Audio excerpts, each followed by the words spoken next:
What's happening, San Diego? Welcome back to your midday hang. It's Andy and Elsten. We are here with you on San Diego's #1 sports station, 97.3 The Fan. The round table is done, and we're here with Annie Halbrun and Braden Soprenik. Craig Elsten with you from our Odyssey studios overlooking scorching hot Murphy Canyon. Heat advisory in the East County for the next 4 days. Try and take care of yourself out there. Hydrate, find the shade. Do what you got to do because the Padres are providing enough heat in your life already. You got to cool down the rest of the day because they're going to get you hot by 9:30 every night. Fernando alone. Yeah. Oh, hello. Hey, thirst trap. I mean, hitting that single and it was something, right? I was looking at watching Fernando in that post-game celebration, obviously, watching his facial expressions. And I think he was honestly kind of relieved to be part of what he had been watching in the dugout for so many months, these other guys do. And just to have his moment now where he got to, instead of just high-fiving everyone when they came in from the dugout or when they came off the field, he got to be part of it. He got to be the guy in it. And I think that honestly, I feel like it meant a lot to him to be able to kind of just shake that rust off of being on the injured list and just kind of be like, I am back. I am back with the team. Yep. I'm part of this. Here we go. And I thought it was a really cool moment. He was hitting bullets all game. He was hitting the ball hard, like 108, 111, just right at people. He was. And nonetheless, he was making outs early in the game after an 0 for his first game, and I could feel it. I could feel those people who have been waiting in the sidelines ready to jump back in. Well, we told you it'll be worse when Tatis gets back. We told you can't win with Fernando Tatis Jr., just not a winning player, blah, blah, blah, blah, blah. I mean, we had some folks call our show with this take as well. Yeah. Believe me, I've seen it online. I've seen it, from even people who I think are smart people, but I mentioned it on the round table too. There's a classic sports theory called the Ewing theory, which revolved originally around the New York Knicks, their superstar center Patrick Ewing, a year when Ewing was injured and the Knicks found unexpected heights. And it was because everyone found their role, everyone figured it out, like everything seemed to even out, and then Ewing comes back and everyone defers to Ewing and no one's got their role anymore. And I didn't want to hear any of that stuff when it comes to Fernando Tatis Jr. Because when I was watching last night's game, just the fact that maybe the best player on the whole darn team is hitting 7th, okay, tells you what's going on with this Padres offense, with this lineup. That when they're down 5-0, you'll look away for 2 minutes, and Merrill's hitting a 3-run homer. It's 5-3. Now Manny's getting a 2-run single. Now it's 5-5. And you have this perpetual motion almost lineup where as soon as you get Kim back, it's really going to be 1-9. You have the feeling that you're always going to get something going, and then you're going to always have the ability to get right back to a rise and Tatis at the top. Yeah, I mean, it was obviously another great walk-off for them, another great moment, another great comeback. Those do take a lot out of them, but they've shown day in and day out they're fine with that. They not always their preferred way. They'd like to give their bullpen maybe some more rest, and they'd like to kind of have a nice, comfortable win, but they've had plenty of those too. So you'll take the exciting win last night and what that could do at this point in the season with one of your superstars that you just got back 2 days ago. But for Manny Machado to tie the game, right, and to have that big hit there was huge. For obviously Jackson Merrill to do what he did, but you look at Fernando too, and it's like I can't believe that was his first walk-off hit. I thought too, I'm like, no way, what? But that was his first walk-off hit. He said that there was some motivation because they had walked a rise intentionally, and he took it a little personally, just like Jerkson Profar did. But you understood what they were trying to do there, a little matchup based, and also you just needed a single. And what is Arise so good at? He's so good at hitting a single. So I thought there was a lot that kind of went on in that game that I feel like they can even build on going forward because Fernando did stay within himself. He didn't try to swing for the fences. He didn't try to do more than what he needed to do. He looped one the way he needed to, and he got the winning run across the plate.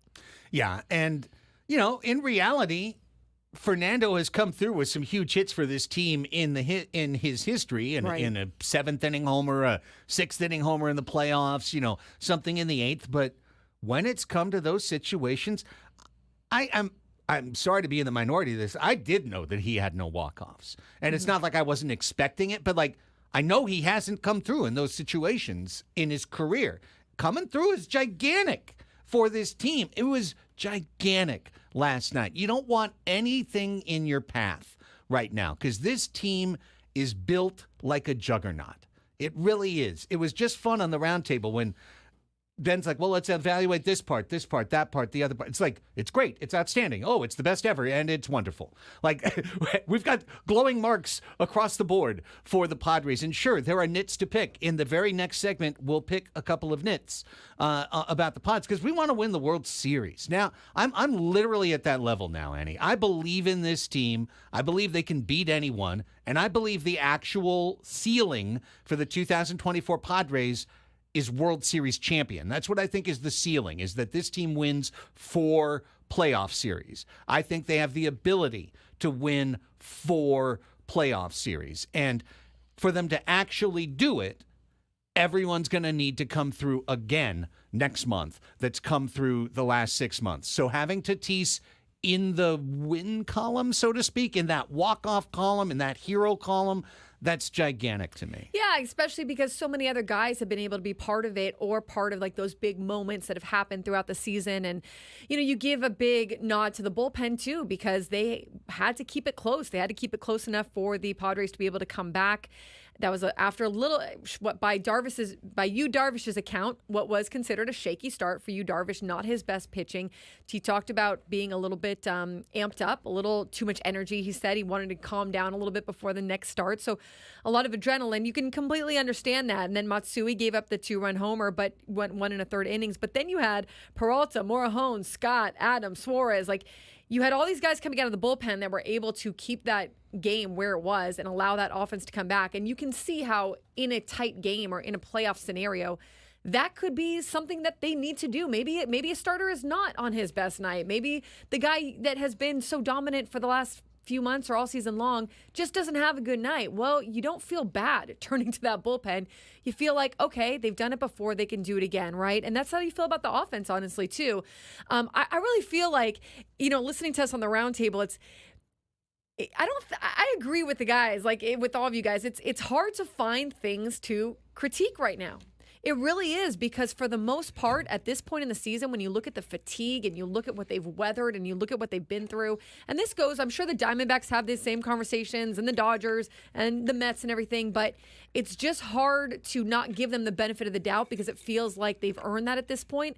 And if that does change, okay, then you start to maybe look at some areas. But at this point, you don't ever really feel like they don't have a good grasp of what they need to do and how to do it.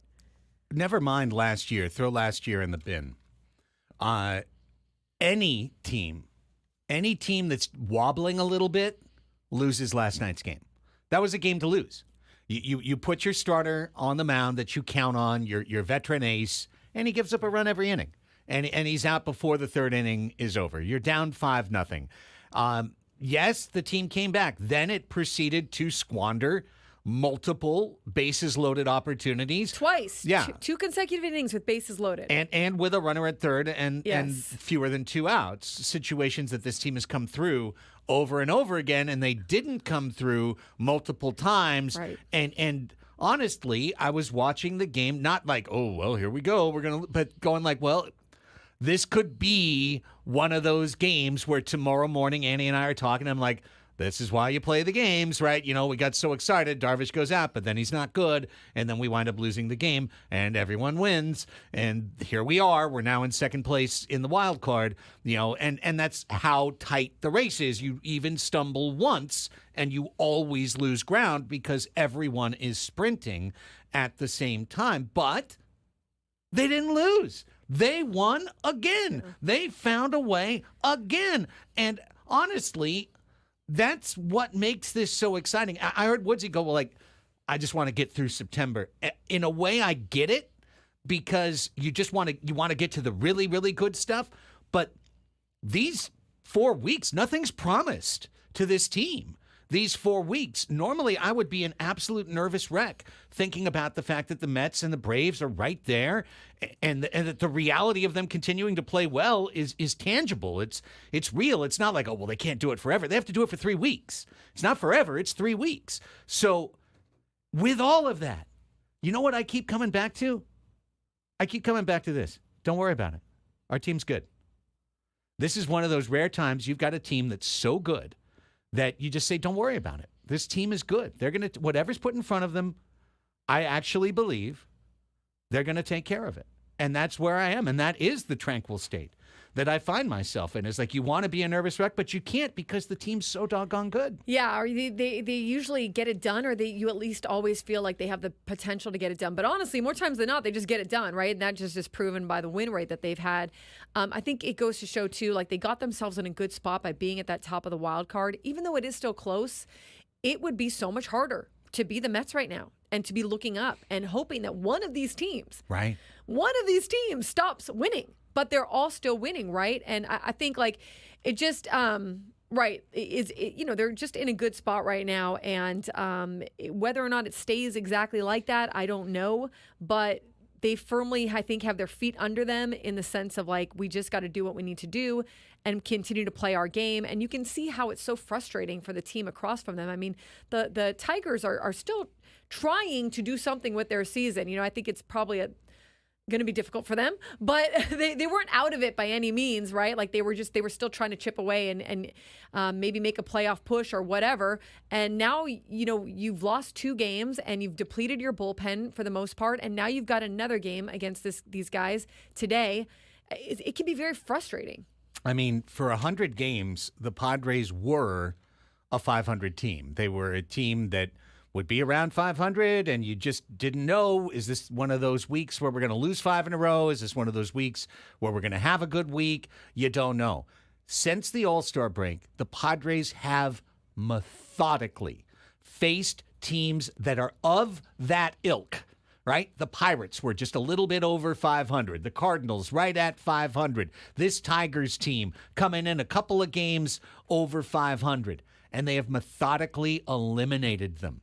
Just one after another. They have throttled them and essentially ended their season by beating the tar out of them, sweeping them, and knocking them out of the playoffs. And I think the next team on the list after tonight is the Giants to end their season. It's already over, but to put the nail in the coffin for the season, because this team is built to be a juggernaut. The lineup is now, I mean, honestly, the 98, I was thinking about this, the 98 Padres, right?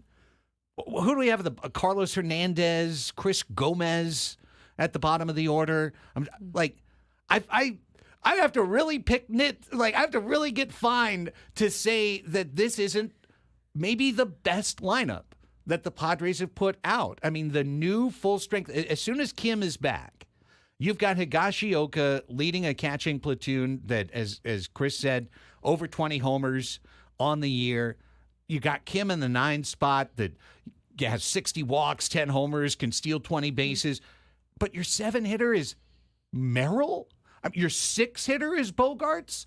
Cronenworth is hitting 5th, and you could take those 3 guys and shuffle them and have Merrill 5th, Bogarts 6th, and Cronenworth 7th. Like, no matter what inning it is, Schilt always has every inning a player he can count on to deliver a great at bat. He now has that 1 through 9 in his lineup.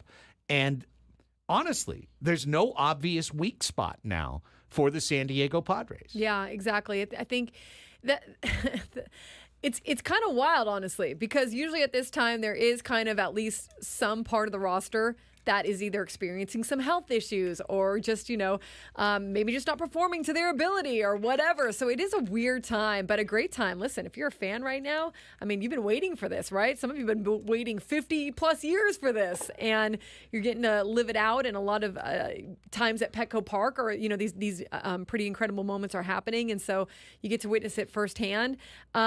But I think that like they're in a good spot. I think that they just kind of keep doing what they're doing. I mean, they're very aware of where they are in the standings, but at the same time, you can't control these other teams. You can only try to keep winning, right? No, that's it. The worst thing you can do right now in the middle of a sprint is start craning your neck, looking to your left, looking to your right, looking across the lanes, trying to figure out everyone else's gait.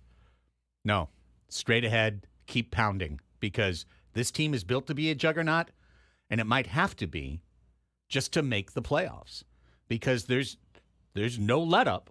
There's no let-up across the National League. The best teams are all in a full-fledged sprint. The Dodgers are winning. The Phillies are winning. The Brewers are winning. The Padres are winning. The Diamondbacks are winning. The Braves are winning. The Mets are winning every day.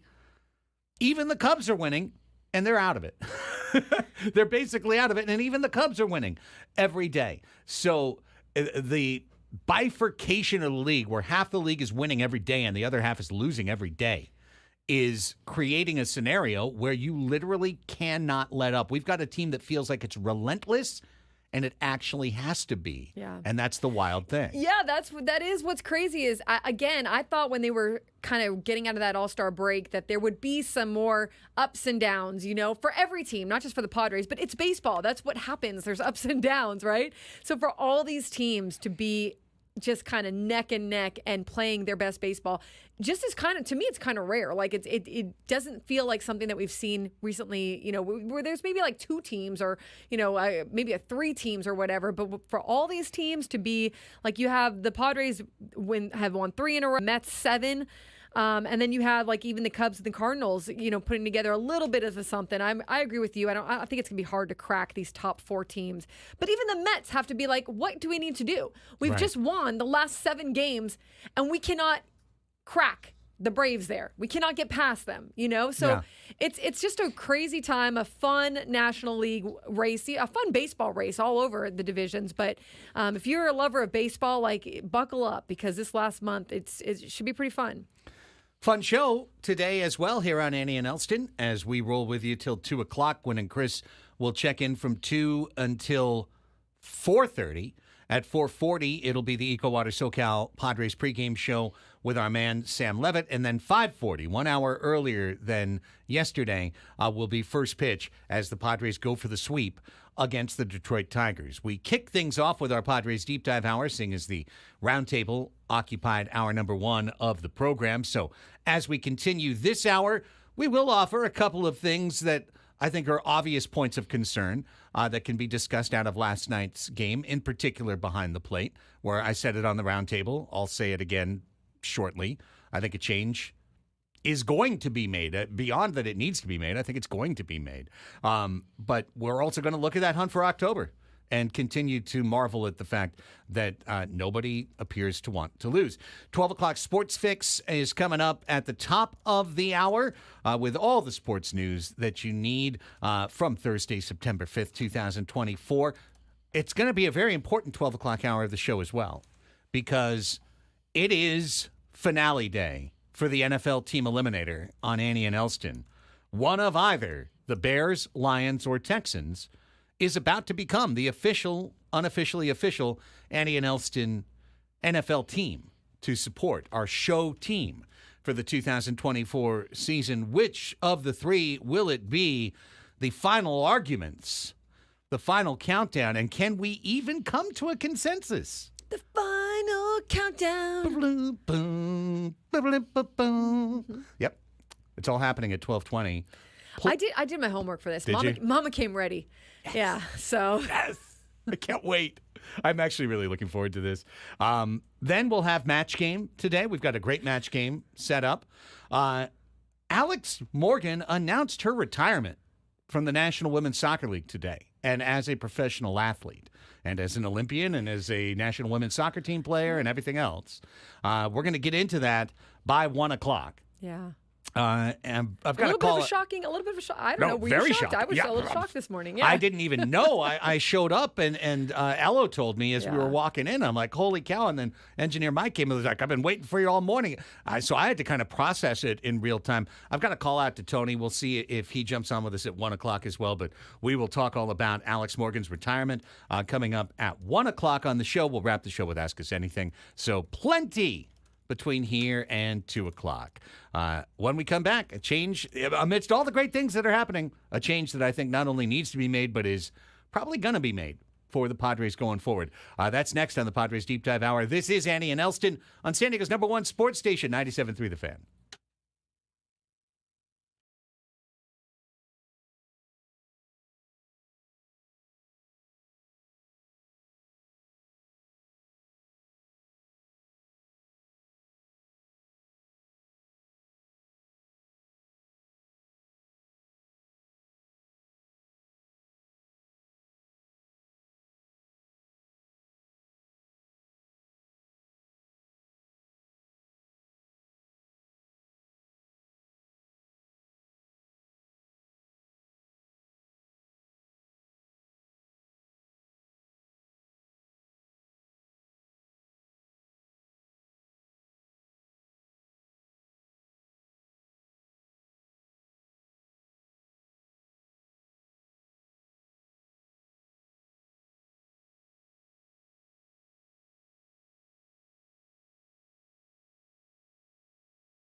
The Padres Deep Dive Hour is brought to you by Frozen Ropes baseball and softball training facilities.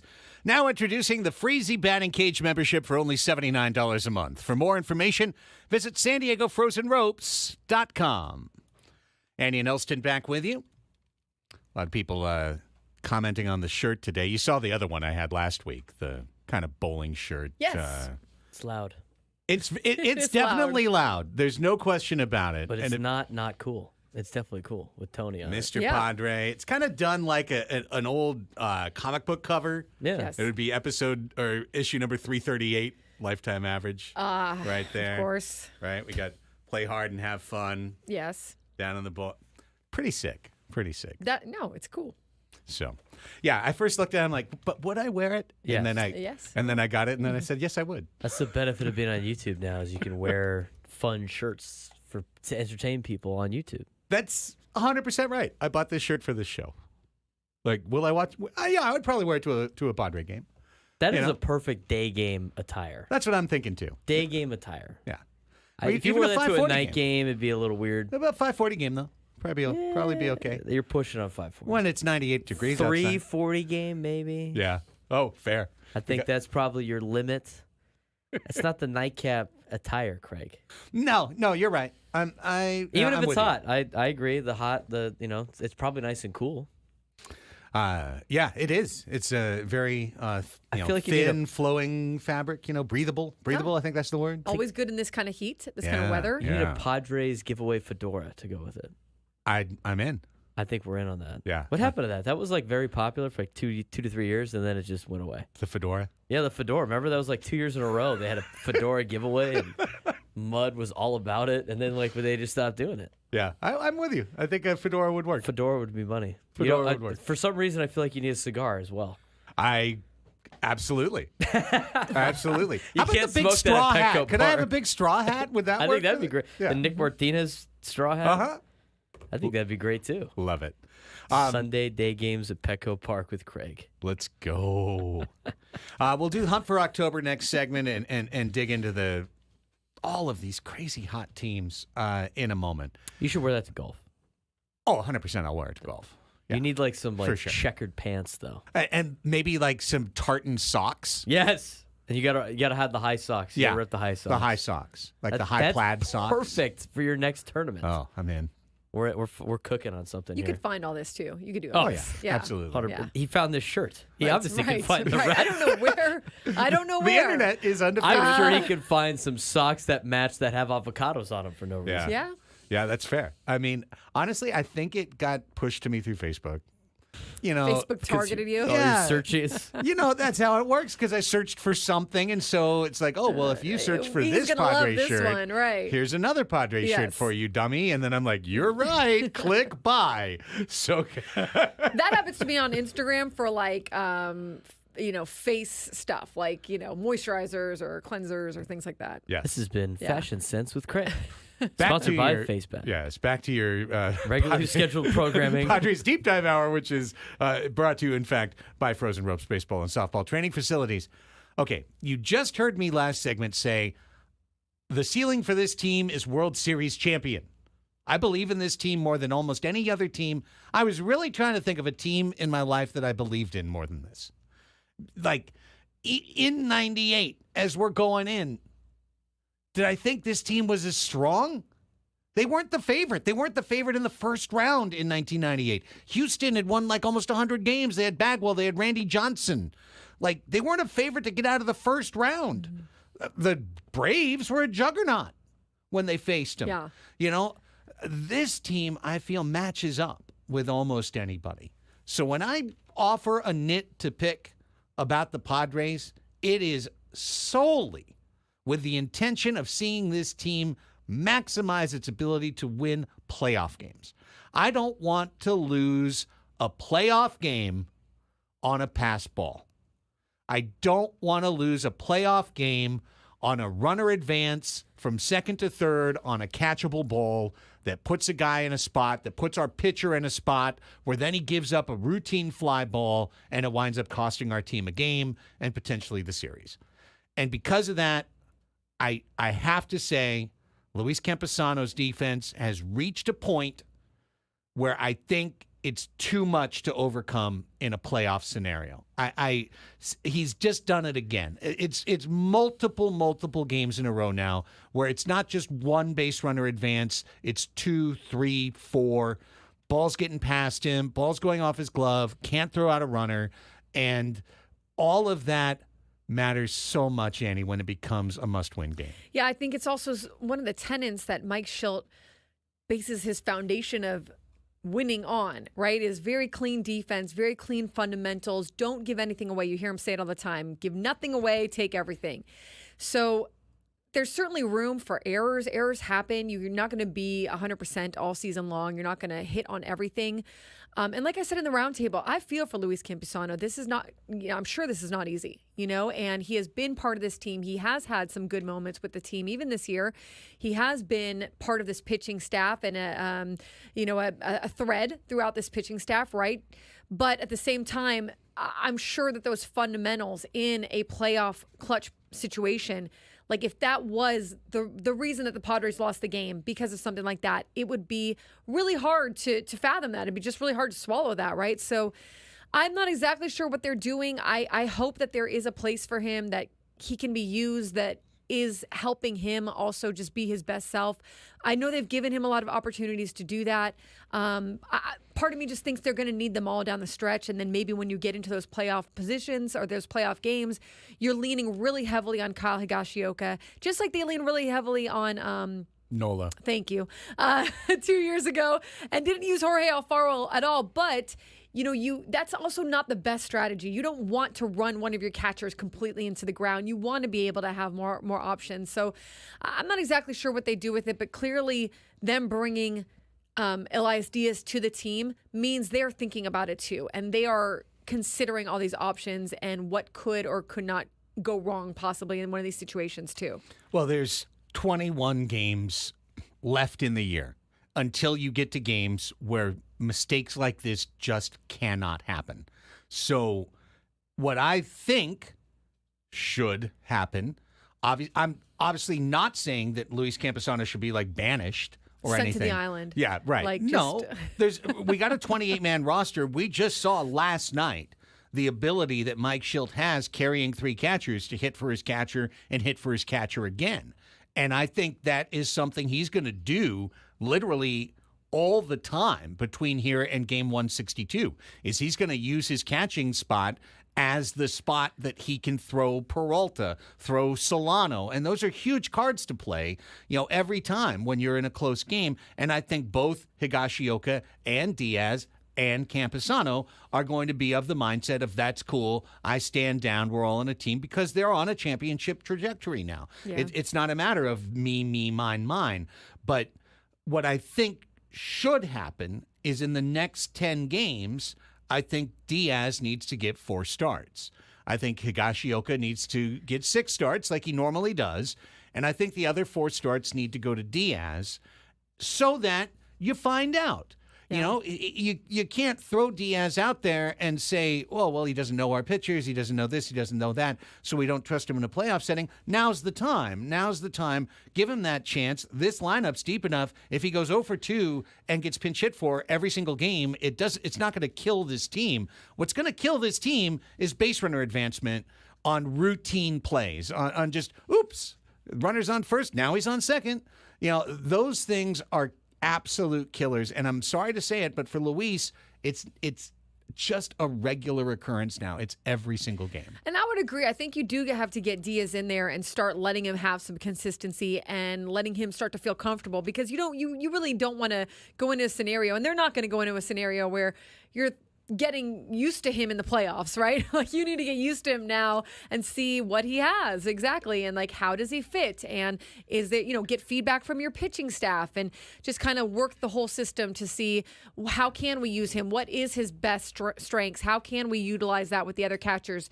So I think that this is kind of like, if you're gonna look at Elias Diaz as someone that you will possibly lean on, you owe that to him and your pitching staff to get some continuity and see what happens. Yeah, because we don't want to start the same catcher every game in the playoffs. That didn't work for Austin Nola.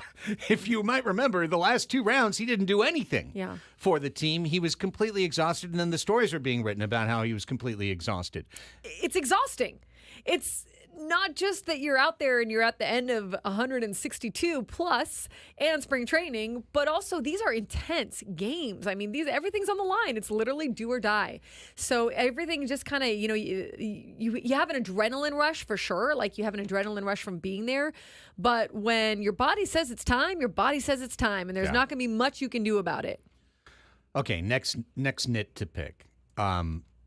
And I know I'm facing headwind on this. I accept it. I will lean in nonetheless. When Merrill moved up to 6, right, and then stayed there for 2 Rookies of the Month awards, the discussion is like, hey, listen, it's working. And I do get it. I get it. I'm not saying Jackson Merrill needs to jump up to the 3 spot in the lineup, although I think a lot of teams would bat him 3rd. But 7th? I know it seems like nothing, but the difference between 6 and 7 could be an at-bat every couple of games. Wait, who would you switch him with? I would actually put him to 5 is what I would do. But I would love for Merrill not to be any lower than 6. I get that Schulte loves right, left, right, left, right, left. Yeah. So, previously he had Machado, Bogarts, Merrill with 2 righties and a lefty. I would have been fine if it stayed that way, and then Crony just dropped from 3 to 7. Cronenworth gives you a great at-bat, and I get why he still wants, saying Mike Schilt, why Schilt still wants Cronenworth in one of those positions, 3 or 5. I do. I mean, I've watched the team all year. I do understand it. I mean, it's such a luxury to bat Jackson Merrill 7th, and he's so dang good. I don't know. I had to bring it up because it feels low to me for one of your very, very best players. I think, it is. I mean, it speaks to how deep the lineup is. I mean, it just speaks to where else do you put these guys? They are all can be dangerous. They all play their part. It's a lineup that every pitcher has to look at and go, oh, man, expletive. Now I got to get through this guy. Now I got to get through this guy. And even when you get to 8 and 9, like we talked about on the roundtable, those guys have come through and your bench has come through. So you don't really get a ton of breaks, right? I think I totally get where you're coming from. And who knows, maybe they do continue to lower him a little bit at, heading into the playoffs. I think, though, what I look at with Jackson Merrill is, it's working. They seem to get the wins, and he seems to be up in the big moments. For whatever reason, this guy seems to be at the plate whenever they need him most. I don't know what that is, but he's there and he gets it done. So that's the only reason. I think for me, it's like I do subscribe to, he has been allowed to be a rookie this year. He has not had to shoulder the weight of being a number 1, 2, 3, 4 hitter. And I don't think that he would drop off being in those spots. But at this point, to me, it's like, it's working. Why change it? I get it. I do. I get it. I mean, I know. I said at the beginning, I'm facing headwinds on this, and I respect it. But they might. I mean, maybe as it gets closer to the playoffs, they'll decide that extra chance of having him come up in an inning is worth it. I know it's a little bit too stratomatic. Like, I recognize that, but Xander Bogaerts has an 89 OPS plus, and my boy Merrill is at 128. It almost seems crazy that you would bat the one guy ahead of the other. Now, what I'm really hoping for is a classic big Bogaerts September that reminds everybody just why he's had the stature in the league that he's had. And last night, Xander had a big game. He walked 3 times. Like, that's big. That is big because he's getting on in front of Merrill. He scored a run from a walk because he was in front of Merrill's homer. And is he getting different? I don't know. Is he getting different pitches? I mean, is he being pitched differently because he's at that spot in the order where Jackson might be being pitched a little differently than that? Like, is there something to just these guys, especially the veterans too, and veterans in playoff positions, being in some of these orders in the lineup where they might not have the OPS that Jackson does, but they will be able to do what needs to be done, and then Jackson comes in and gets the big shot sometimes. Hilariously, in our chat, there's literally like 6 consecutive don't fix what's not broken. They literally changed the lineup yesterday. Xander Bogaerts wasn't hitting 6th before yesterday. The change happened yesterday. Okay, so when you're saying it's not broke, don't fix it. They fixed the not broken thing yesterday. So I don't think I'm out of school by discussing it, seeing as they made a change literally yesterday. Moving him lower in the lineup, not higher. Well, yeah, but I mean, Merrill was 6th, now he's 7th. Bogarts was 5th, now he's 6th. I'm okay with it. But Merrill has real talk. Merrill has outperformed Bogarts and Cronenworth this year. He's been better than both of them this year. So the fact that he's hitting behind both of them says something, and I'm not sure exactly what it is, but it seems to be seniority, et cetera, et cetera. And again, it's fine because it's working, and he is coming up in big spots all the time, and he would say it's fine. Let those guys hit in front of me. Hey, all I want to do is win the World Series, man. Like I want to win 4 playoff series. So I'm looking at every single thing. And this is a new lineup. What's the we talked about this last week. What's the optimized version of this lineup? I'm not afraid of batting Jackson Merrill 5th. So you know?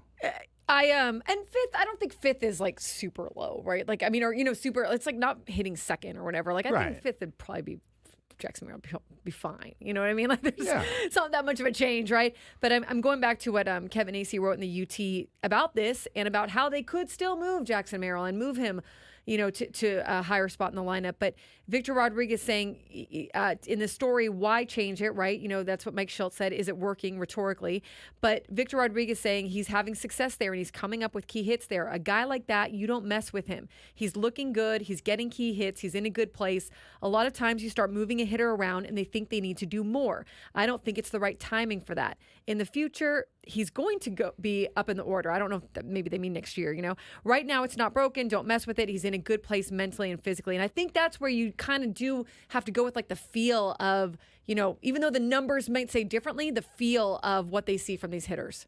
Yeah. I mean, now the chat's mentioning Profar. As point of fact, Profar has slumped in the last month.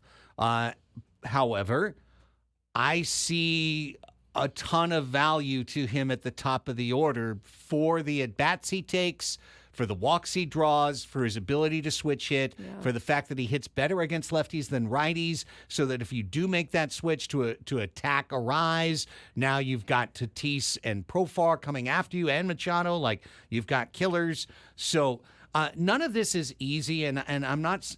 At no point did I say I've got it right and Mike Schilt has it wrong. You're trying to find edges. Correct. Yeah. I'm looking for every edge to make this team the best it can be. And I just think a lot of places, a lot of people would agree that you don't bat one of your 3 best hitters in the bottom third of the order. Just as a general statement. I think it's a hot flex.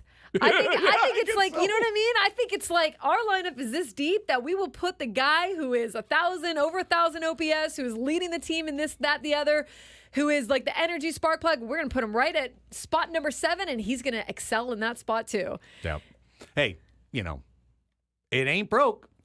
Also, as we come back for our next segment, there's no room for error in the chase in the last 21 games. There's no room for error. We got to keep winning in order to make these playoffs, never mind have the season that we dream of. So we'll come back with the Hunt for October update. 12 o'clock Sports Fix at the top of the hour right here. It's Annie and Elsten on The Fan.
Back with you on the Deep Dive Hour.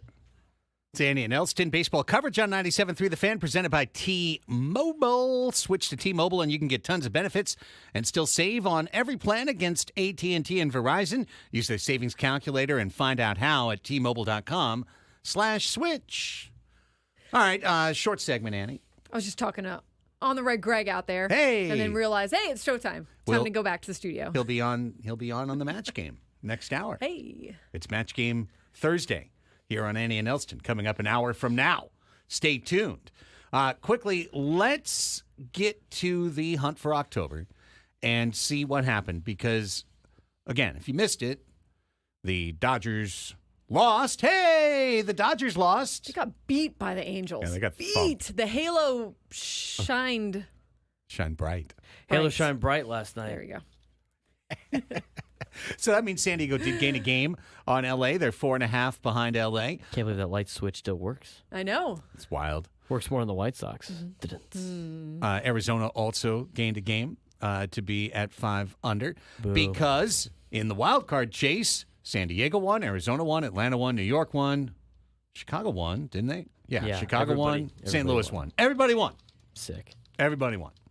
So San Diego is 1/2 game ahead of Arizona at 80 and 61. Arizona 79 and 61. Remember when everyone said the Padres would finish 500? They'd have to go 1 and 20 the rest of the way to finish 500. Right.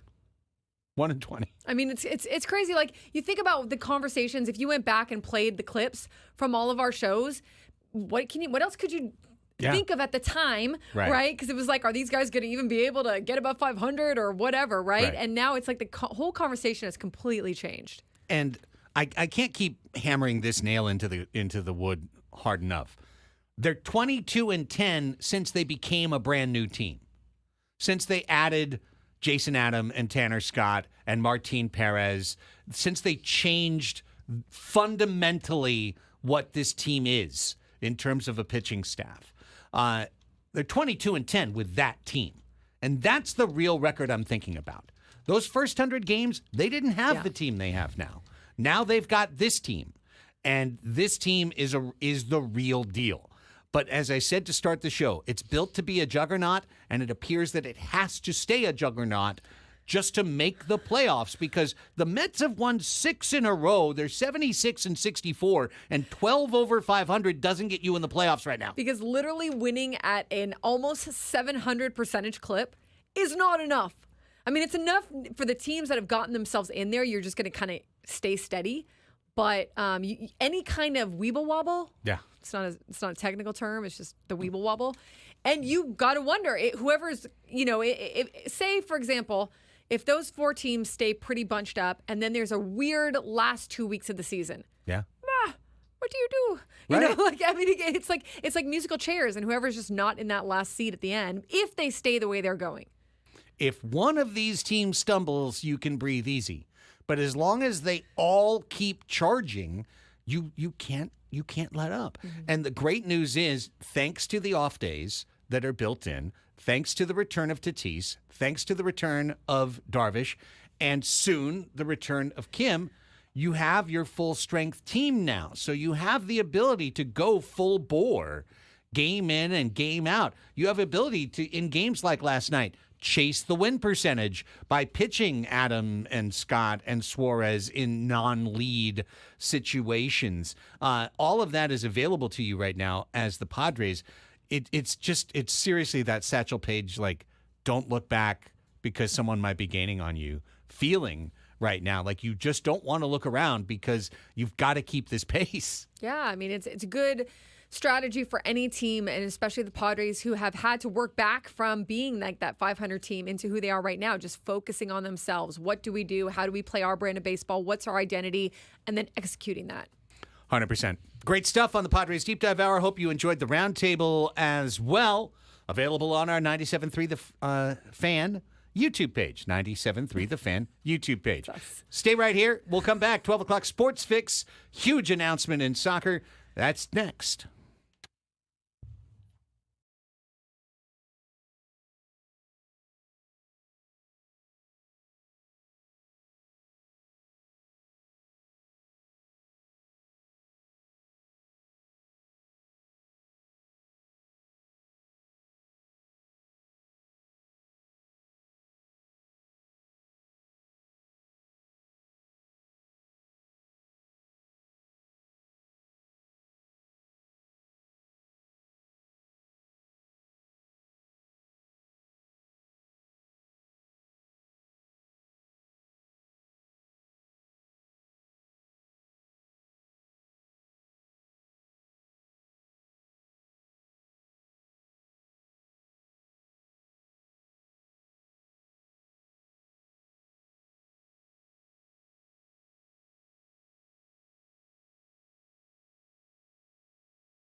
12 o'clock on a Thursday. Welcome back, everybody. It's your midday hang. Annie and Elsten here with you on San Diego's #1 sports station, 97.3 The Fan, with Annie Heilbrunn and Braden Soprenet. Craig Elsten with you in balmy, air-conditioned Odyssey Studios, where we are hermetically sealed from the scorching heat. However, I know as soon as we both leave, two East County denizens over here, Annie and Craig, we are heading into triple-digit temperatures for the rest of the weekend. Check on your animals, check on your elders, check on everyone. I'll be going to the coast. Yeah, meanwhile, Nice little coastal breeze. coastal elite over here. Yeah. Coach Well, Soprenet. I wish I lived there, but Don't we all? don't we all? Well, here's where we live. We live at 12 o'clock. We live in the place where we bring you the fix.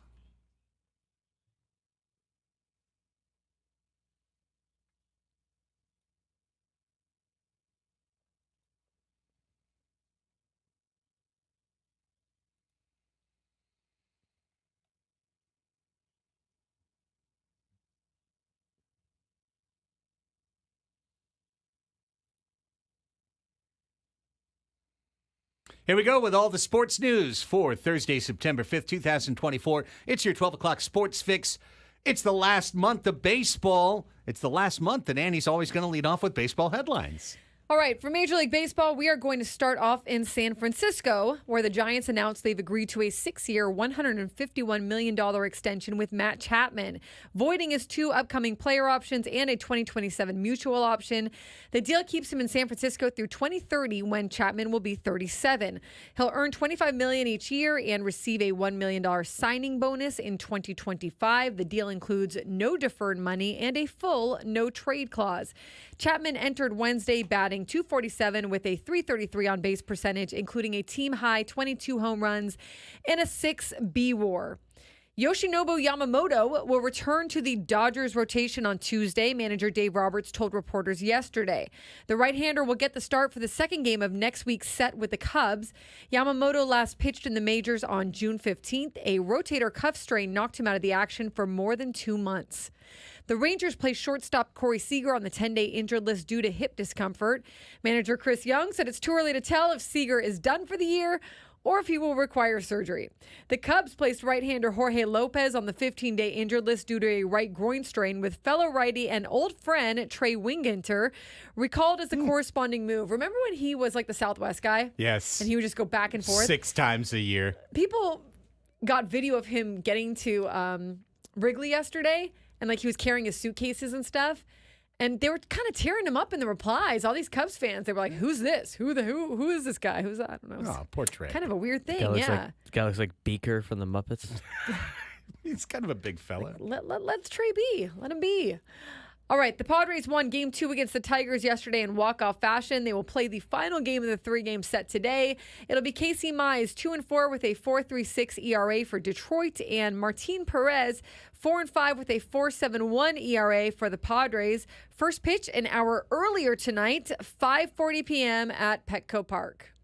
There's the baseball news. What about the baseball scores? Here's Braden. Scores from yesterday: Padres with a 6-5 winner in extra innings of the Detroit Tigers. Knocked the Tigers back down to 500. Padres now 19 games above 500. Phillies over the Blue Jays 4-2. White Sox actually won a game. In fact, they beat one of the best teams in the American League last night, 8-1. That's baseball. They're now 32-109.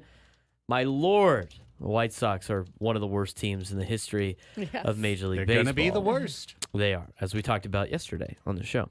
Reds of the Astros 12-5. Marlins outlast the Nationals in 10 innings. Marlins have been eliminated from the playoffs. Rays of the Twins 9-4. Mets continue to win. They win 8-3 over the Red Sox. Braves over the Rockies 5-2. Royals over the Guardians 4-1. Cubs throw a no-hitter yesterday against the Pittsburgh Pirates as they win 12-0. Pirates did commit one error, so you didn't get the perfect little 0-0-0 box score. 0-0-0-0. Yes, they have a 1 there with the errors. Oh, dang it. So lame. Yeah. If you're going to get no hit, I guess commit an error, so it's like, ha, gotcha. Cardinals over the Brewers 3-2 in 10 innings. Rangers beat up on the Yankees again 10-6. Halos, holy cow, where was this come from? They beat the Dodgers last night 10-1. Halo shined bright last night. Extremely bright. Extremely They played bright. them hard the last 2 games. Baseball is stupid. Don't ever forget. They Dumb forgot things where the happen light every switch day. was on the Halo up there in I Anaheim. feel like it's a big deal with the 2 LA teams. Yes. It's their World Series. I don't know. They haven't fired up the Halo since they swept the Padres early in the season. Oh, man. I almost want to go back and rewatch that just to hear Earl Hershiser be snarky for like 5-6 innings. Probably dissed us at some point during the game just because he's so depressed. Yeah, well, the Dodgers lost to this club, but the Padres got swept by this club. Exactly. Mariners of the A's 16-3. Diamondbacks Feels like another season ago, but yes, you're Yes. correct. Padres have not done well against bad Got teams. bodied by the Angels. Diamondbacks beat the Giants 6-4. Giants, as I said yesterday, probably the final nail Yeah, they're done. in their coffin. We just got to keep drilling in those nails this weekend. I agree. Just completely. Just take them out of their misery. Reds over the Astros 1-0 at the end of 7 today. Twins are leading the Rays 4-3. A little bit of umpire delay as the Twins right fielder went into the stands and disappeared trying to get a fly ball down the right field line on that short fence. Did he Very catch it? short fence. I don't know if he did or not. Because I wonder what the rule is there. I If believe it you- doesn't matter. I think if you leave the field with the That's ball. okay. It's got to be that. It's an out. Because if yes. they can't see even Right. where the ball is, If you right. catch it, right. We've seen Derek Jeter do that a ton. Manny before the Nets. Yeah. Manny did that a couple of times.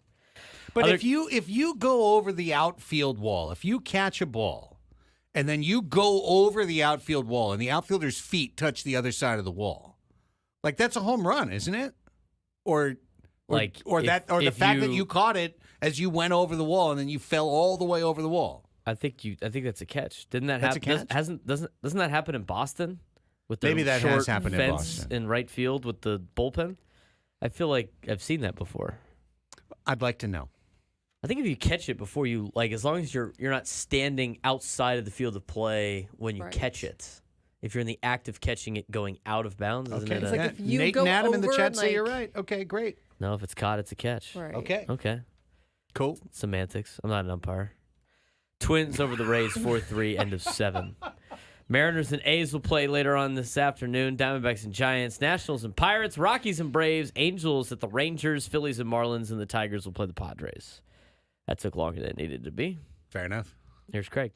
All right. You've got the football story coming up. I've got the rest of the story, but this is the biggest San Diego news story outside of the Padres, to be sure. This Sunday at Snapdragon Stadium, history will be made. There is no doubt about that. Alex Morgan, one of the greatest players in the history of the sport of women's soccer, full stop, has announced that Sunday will be her last professional match. She is retiring at the end of Sunday's match. Morgan is 35. She also announced on an Instagram video this morning, which revealed this news, that she is also pregnant with her second child. She has a 4-year-old daughter, now a new baby on the way. Morgan was left off the U.S. Olympic team. This has been the most disappointing year of her professional career by far. She has not scored in 12 matches for the Wave this season. She suffered an ankle injury early in the year. She's back, but has not had any impact. The team is in 12th place in the standings. So not a surprise. And Morgan started her video by saying that she knew at the beginning of the year that this would be her last year regardless. But now that will end Sunday, likely when she's subbed out of the match at some point in the 65th, 70th minute or so. So if you want to go on out to see Alex Morgan's final match as a professional, the Wave hosts the NC Courage Sunday at 5 p.m. at Snapdragon Stadium.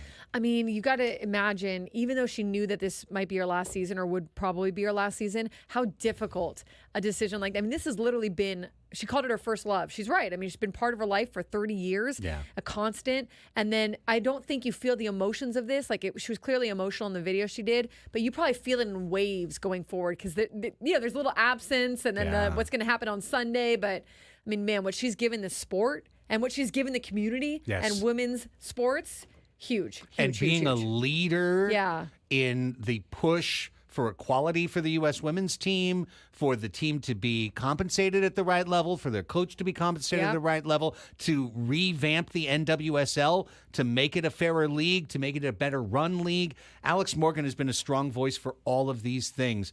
Her impact went far beyond the pitch, where she scored over 200 international goals for the United States women's national team.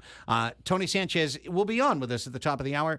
He is confirmed on text, and we'll talk more about the incredible legacy of Alex Morgan and what this means for the Wave going forward as well. Their talisman will be gone after Sunday. NBA news, Memphis Grizzlies forward G.G. Jackson has a broken bone in his right foot that the Grizzlies announced required surgery on Wednesday. Suffered a fracture to the fifth metatarsal in his right foot. He'll be reevaluated in about 3 months. Is expected to make a full recovery. Well, I mean, I'd certainly hope so. I wouldn't hope he wouldn't die from a broken bone in his foot. But likely he'll be out through Christmas. Hope not. Yeah, I mean, do you really need to write expected to make a full recovery on a broken bone in your foot? Like, I mean, I hope so. For gosh sakes. I mean, weird stuff happens, right? Like the bone can't. I don't know. I don't know. know. Former NBA point guard Rajon Rondo pleaded guilty on Tuesday to a charge of unlawful possession of a firearm. Entering his plea at a courthouse in Jackson County, Indiana, he will not serve jail time. Rondo was arrested in January after being pulled over in Jackson County. Per police, he was driving his Tesla over 100 miles an hour, weaving in and out of traffic. Cybertruck or just regular Tesla? Regular Does it say? Tesla. Okay. It doesn't say, All right. but I'm going to say... What model Tesla? No, Tesla. Was it a Cybertruck? Because if so... Is it a Model T? Just a detail I would Kinda like. cool. Right. So why? It's what actually are we doing? not cool. The arresting officer said he smelled marijuana during the traffic stop, prompting a search in which he found said marijuana plus a 9mm handgun. So... That's it for Rondo. No jail time, but he had to go to Indiana. Didn't know I couldn't have that. In Indiana, you cannot. Apparently not. He could Cannot have a. You're telling me you can't have a gun without a permit? Wow. Yeah. Didn't know that. Hey. Indiana, tough place to be. On the same day, she was named WNBA Eastern Conference Player of the Month. Caitlin Clark notched the second triple-double of her season/career as the Indiana Fever overcame a slow start, beat the LA Sparks 93-86. That is the fifth straight win for the Indiana Fever. They've won 7 of 8 since the return from the Olympic break and are now 18-16, sixth in the WNBA standings. Playoff spot is already locked up. Coming up after the break, our NFL Team Eliminator finale. But first, Braden with the football news you might be able to use. College football, no games tonight, only in the NFL. We'll get to that in a second. Western Illinois will play Indiana tomorrow at 4 o'clock. BYU at SMU is a pretty good game at 4 o'clock on ESPN2. If you have DirecTV, you can't watch that currently. That's not a personal thing of mine that I'm upset about. Duke at Northwestern. Are they getting Fox closer Sports or 1. no? Are they getting closer to the I don't know. agreement? The latest on that was DirecTV was trying to reach out to all the college conferences and saying, like, hey, like, can you help out? My And dad is very mad about it too. Yeah. Yes, and the college conferences responded with like ESPN's. I Go don't know. F yourselves. They're all doing Yeah. their Okay. both sides are doing their usual BS, so I can't watch and I have to pay extra to watch football games, which is annoying. Good thing I work most of the weekend, so I don't have to worry about watching on ESPN Plus. That's a different conversation for a different day. Big 12's discussion to add UConn have stalled, Commissioner Brett Yormark said. Quote, following detailed discussions with my conference colleagues alongside UConn leadership, we have jointly decided to pause our conversations at this time, Yormark said in a statement. We will instead focus our attention and resources to ushering in this new era of college athletics. Last month, UConn officials met in person with the Big 12 athletic directors at their league meetings in the Dallas area. The meeting included athletic director David Benedict and board chair Daniel Toscano, sources said. It included a conversation about how UConn would invest in football in order to be competitive in the Big 12. The plan for UConn would have been coming into the league in football in 2031 and sooner in other sports, most notably in men's and women's basketball, to make the Big 12, which is already the most dominant conference in college basketball, even more dominant by adding UConn and then potentially Gonzaga, because this is just ever-changing landscape of college athletics. The rumor is the Big 12 might end up with 24 teams by 2026. The Big 24? The Big yes, 24. the Big 24. That'd be a hell of a basketball conference that San Diego State said no to before the Pac-12 died. But could you imagine? You could play Arizona on a Thursday. You could host UConn on a Saturday. You could play Gonzaga on a Tuesday. And then you could go play Baylor on a Saturday. Wow. What a schedule. What a gauntlet. Fun to be a Big 12 school. Unless you're not as good as at basketball like you are at football, like TCU, and it might be rough. Might be really rough. Somebody that's going to serve jail time, unlike Rajon Rondo. Chiefs superfan Xavier Babooter, the guy that wears the wolf mask, Chiefsaholic on social media, was sentenced to 17 and a half years in prison without parole and 3 years of supervised release Thursday for committing a string of armed bank robberies across the United States. You guys remember that story? Where he got arrested for robbing banks? Yes. In the exact same mask that he would wear to Chiefs games, the Yes. wolf mask? Smart man. Why can't it just be like, didn't pay his taxes or something? Evolution undefeated. Well, rob let me, here you go. Babooter, widely known as Chiefsaholic, entered a plea deal in February in which he admitted to stealing more than $800,000 in 11 robberies across 7 states and laundering the proceeds through casinos. Well, that's pretty smart. Or was it? And he wore the Is that how he same got mask caught? He wore the same mask you'd see on TV. That's incredibly It's dumb. almost mask. too like you'd almost like dismiss that it was him because it's like, no, who would do that? You know what I mean? Like someone Yeah. just has the same mask. Right, You know? and it's like, hey, look, and then you it's find out it actually is him. somebody yeah. on social media is like, that looks like the Chiefsaholic Right. guy, and then ended up being the guy. Right. Because he was that dumb. He pleaded guilty to 1 count of bank robbery, 1 count of money laundering, and 1 count of transporting stolen property across state lines. Dressed head to toe in a gray wolf suit, he became a staple at Chiefs games for years and was adored by fans People at were Arrowhead upset. Stadium. Yes, people were upset because And- he's like the guy. And there. on social media, where he crafted a persona of a hardworking, generous bachelor. Hey, I'm very generous with my stealings. Social media is not all that it appears to be. In Right. It's court- just a Robin Hood, Braden. He's a Kansas City Robin Hood. Steal from the banks, give to the poor. Oh my God! Was he a bachelor? Did it say?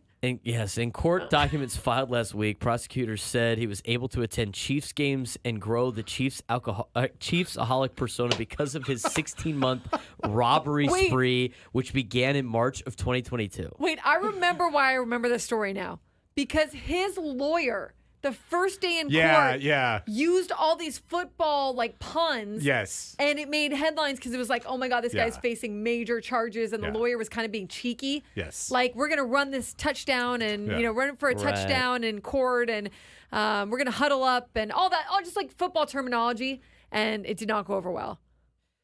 He apologized to the Kansas City Chiefs fan base during his sentencing. fan base that I won't be there to root for Followed by his mom and then his brother. He left his courtroom. He blew them a kiss. He was going to go to prison my for 17 and a half years. His attorney, Matthew Merriman, said his robberies were driven by gambling addiction. No, really? I wonder if he's Ipe's friend. Patrick Daly, senior litigation counsel at the U.S. Attorney's Office, disagreed. It's not an addiction to gambling. It's an addiction to the Chiefs, he said. It's an addiction to fame. Is what they said the robbery was for. Well, According to court documents, I know this is extra long, but it's fascinating. He told a Nashville credit union employee that he would blow your brains out, and if they gave him a dye pack, he would come back and put a bullet in your head. Well, Oh, that's that's not probably nice. not the greatest Yeah. thing to say either. Not well, nice. I hope he apologized to the Chief fandom and then his mother for that too. He's required to pay $532,000 in restitution and forfeit property gained as a result of his crimes, including an autographed painting of quarterback Patrick Mahomes that he purchased at a charity auction and has been With the bank recovered money? by the that had been recovered by the Kansas City FBI. In April, a judge ordered him to pay $10.8 million to the Bixby teller he threatened with a gun, who has been awaiting his sentencing in Kansas, requested to be housed at the Greenville Federal Penitentiary in Illinois. Well, he will miss the game tonight since the sentencing was today, and he's going to prison for a long time. Tough scene, man. What a wild story. That is a You've wild had story. two insane stories the last 2 days. Yeah. Absolutely. And both have been in football in the NFL. Oh, football will give us some some Great stories. We have an update on the Ricky Pearsall situation. A 17-year-old high school senior charged with attempted murder in the daytime weekend shooting of San Francisco 49ers rookie receiver Ricky Pearsall was arraigned in juvenile court Wednesday and said through his attorney that he was sorry for what happened. The teen wore a green sweatshirt and green pants, looked straight ahead at the judge during the proceeding, and did not turn around to acknowledge his parents who were in the room. San Francisco District Attorney Brooke Jenkins charged the teen on Tuesday with attempted murder, assault with a semi-automatic weapon, and attempted second-degree robbery. On Wednesday, her office added several gun-related charges. The teen's attorney, Deputy Public Defender Bob Dunlap, told reporters after the hearing that he was very sorry about what had happened. Said he is a young boy. He's generally very sorry that this did happen, as is his family, and I could say on their behalf as well as my own behalf, our thoughts go out to the Pearsall family and Mr. Pearsall himself. So there is a genuine remorse in that regard. The probation officer recommended the teen stay in custody and be transferred to his home county of San Joaquin, where he has another matter pending, but Superior Court Judge Roger C. Chan said the teen will stay in San Francisco custody. Pearsall, 23, is walking alone to his car shortly after 3:30 Saturday after shopping at luxury stores in Union Square when the suspect allegedly spotted the NFL player for his Rolex watch. A struggle ensued and gunfire from the suspect's firearm struck both Pearsall and the teenager who was shot in the arm, police said. 49er rookie was shot through the chest at close range. His mother, Erin Pearsall, posted on social media that the bullet went through the right side of her son's chest and out his back without striking any vital organs. Thank goodness. Pearsall was released Sunday from the San Francisco General Hospital and Trauma Center, so he is on his way to recovery. Here's kind of something that's will brighten your day a little bit better. Who likes uniforms? Anybody like uniforms? Yeah, Sure. Yeah, uniforms. Uniforms. Well, they announced the 4 uniforms for the next 2 games. Baltimore is going to wear their black helmet, white jersey, and white pants, which is what they always do. I don't know why they even do a uniform release if you're in the NFL. I mean, it's the same uniform. Right. Are you surprised that the Green Bay Packers are going to wear the uniform that they've been wearing for their entire lives? What do you know? And they're going to wear green in Brazil? They're going to wear their green jerseys. The place where the national colors are green and blue, they're going to wear green and yellow. I mean, that they're going to wear green and yellow. Blue is also a national color. If you're a in traditional Brazil. team like the Packers, do you really release your uniforms that way? No, it's pretty stupid. I mean, come on. Eagles have a new helmet, though. Black helmet. Oh, okay. Instead of the dark green. Dark green. All right. White jersey, black pants. It says, you've never seen this combo before. Well, there you go. Wow. And that's it. There's your uniform combos. Oh, Chiefs, by the way, are wearing their red helmet, the red jersey, and their white pants. What do you know? Are we surprised that the NFL doesn't like to get creative with their uniforms? Honorary news, Jeff Sanders just tweeting that Jose Azocar has been claimed by the Mets. Well, good for Sugar. Yes. Good Can't for wait Sugar. to see him in the playoff. That would be the height of irony if that actually happened, but let's find out. We got to take a break because coming up next, I mean, either it's a short segment or we're pushing Match Game to 1. It's one of the two because it's time to decide our NFL team. We're down to 3 and we got to get to 1. So a long fix has put us in a time crunch. Let's come back and do some serious work on Annie and Elsten next on The Fan.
This hour on 97.3 The Fan brought to you by Express Employment Professionals. If your supply chain demands a flexible workforce, hire with Express Employment Professionals. With contract and full-time workers from Express Employment, you get the staff you need and manage contingent labor costs. Learn more at expresspros.com. That's expresspros.com. Okay. A 2-week journey has reached its final destination. It's time for the final tribal council of our NFL Team Eliminator. I have no idea if we are going to be able to do this in time to get the match game in before the top of the hour, or if the match game will be pushed to the final hour, and I'm guessing it's the latter, not the former. But let's find out. We've got 3 teams left that have battled their way down from 32 to 3. We've been cutting 3 teams per show. When we've had a day off, we've doubled it up. We've had a 6-team cut a couple of times. And we are down to these 3 teams.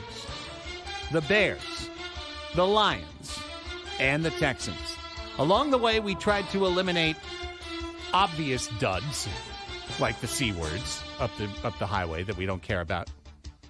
We tried to eliminate teams that would leave us in really sticky spots, where we're rooting for a team, but then it's a fan base that we usually are against because of Padres. We didn't want to have weird fellow travelers, strange bedfellow situations.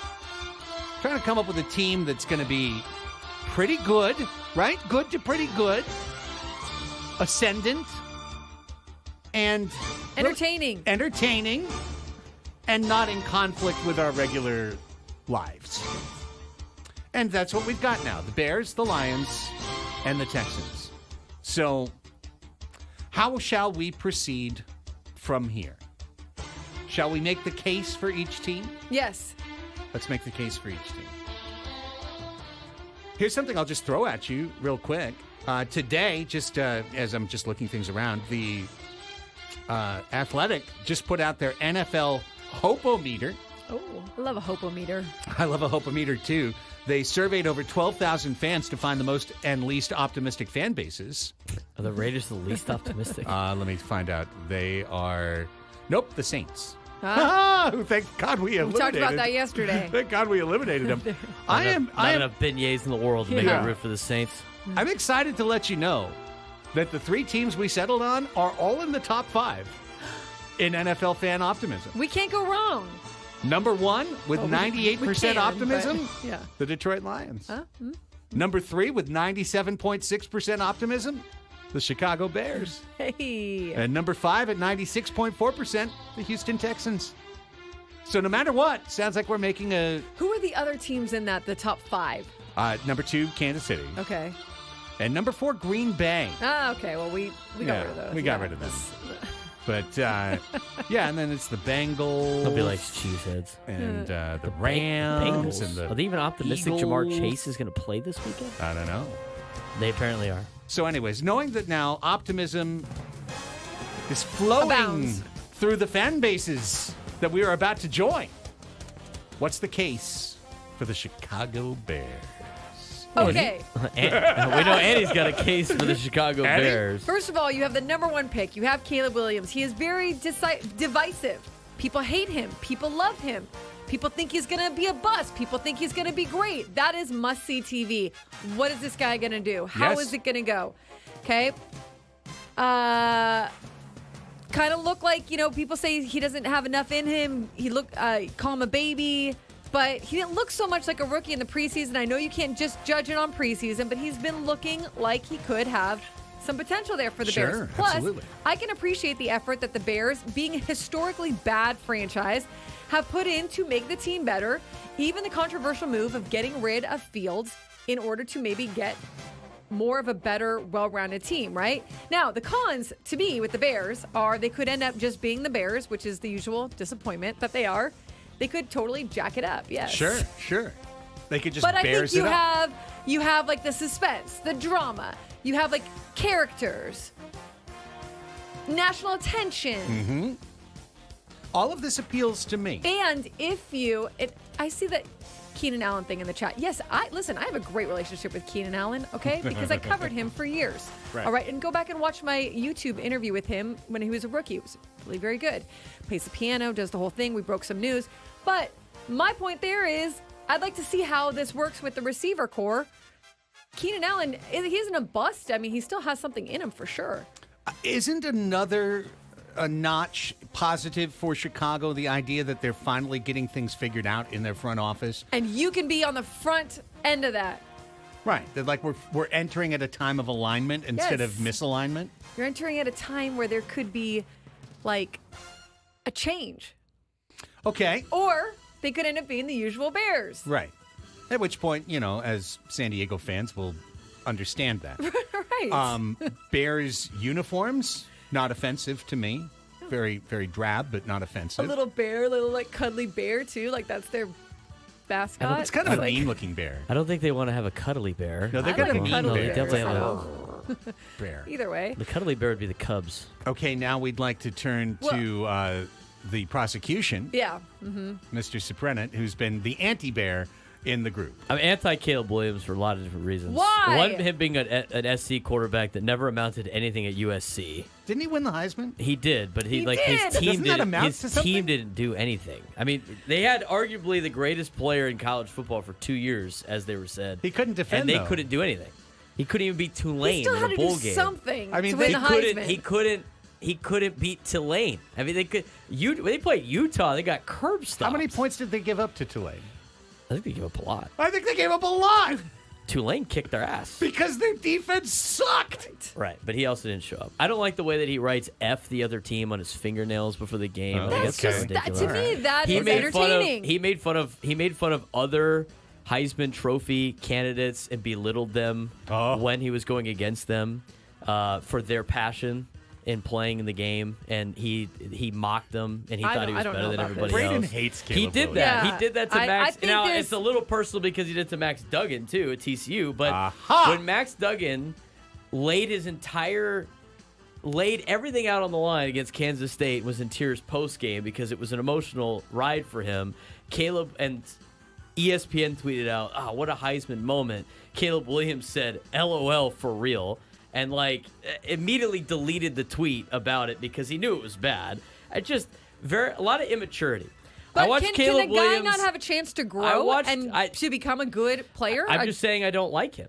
I mean, so it's going to be hard for me to root for that guy when I don't like his attitude. I don't like how he goes about his business. I just don't like the way he conducts himself as he has. I don't think he's throughout been his doing college that career. throughout his NFL career. And to say that we're just going to magically think he's just going to flip a switch because he was the number one overall pick. I mean, he is in the pros now. He is. Well, yeah, he's the number one overall pick. Of course, he's in the pros now. I think there's But a lot, I I think there's just a lot of don't- conjecture. I about just don't Caleb really Williams. like him. And he's hard to root for. I think Keenan Allen is incredibly hard to root for. I think the Chicago I mean, I'm Bears. used to not rooting for him. So I I'll don't give really you like that. the way the Whatever. Chicago Bears Yeah. kind of made this team. I mean, it was so. They needed to address the offensive line in the first round and They instead did of going with address the offensive they line. didn't do it as they should have. I mean, Justin According Fields. to Braden on the draft show, he said it at the Justin time. Fields was you were good enough to win with Justin Fields, and you quit on him after a couple of years because you wanted to make the sexy man. pick for Caleb Williams, and then you shipped Justin Fields out of town. Now, I do think Caleb Williams probably is going to be better than Justin Fields, but they just continually doing the same thing over and over and over again in Chicago. It's hard to back. While I was in Chicago, the Bears fans were not as optimistic about Caleb Williams as the national media was. The resident Bears fan I do know thinks this is going to be a tragic ending for the Chicago Bears, and he's going to be happy He's a either doomer, way. and he's always been a Yeah, doomer. and I your just buddy. think all this stuff. Oh, we're so mad. This guy paints his nails with F the team. Like, what are we like? This is a it's so ridiculous. TCU what? specific thing. I don't like him. I just don't. I know don't. you I don't like It's the way clear. he conducts his business. I also do not like rooting for teams that are hyped. I They're don't buy not into all it. that They're hyped. super hyped. They're Annie. not. Nobody knows the if they're media actually going to is be good or just not. They're, Loading like, up on the all the fence. Bears stuff all the time. Gang? Oh, they got Caleb Williams now. We've got a problem, gang. Annie's all in on And they Bears. couldn't give and Fields, Braden's like all I am out. golf money. They couldn't so give Fields out. the money that Couldn't give Fields the money. like golf type money. I have a hard time believing that Braden will ever root for our unofficially official team if it winds up being the Bears. I can't root for the most overhyped team going into the season, even if they do well. I can't do it. Wow. Wow. I'm getting some support in the chat here. You're getting So some. am I. And so is Annie. Where's Prolific the Great? Where's my guy? Okay, Was all in on the Titans. let's talk about the Lions. Fine. Okay, the Lions. Let's talk about the Lions. The Lions are a good team. You got to love their head coach. He's also must-see TV. Do we want to see his new commercial? I do. I do. What's his new commercial? It's for Applebee's. Okay. It's hilarious. Let's go. Charisma, I agree with you in the chat. But anyways. And there's no point in adding the right talent without the right leadership. We're more than servers. Feel the energy coursing through your veins. Which is Okay. why Applebee's brought in Coach Dan Campbell to take the coveted role of assistant shift manager. Now that I'm on this team, we're going to have a different level of production. I move faster than that. Bringing a level of intensity that is as inspiring as it is feared. I'm all about friendly competition in the workplace. Anything else? Coming from you, Craig. Next coming month, for you, this is Craig. my wall.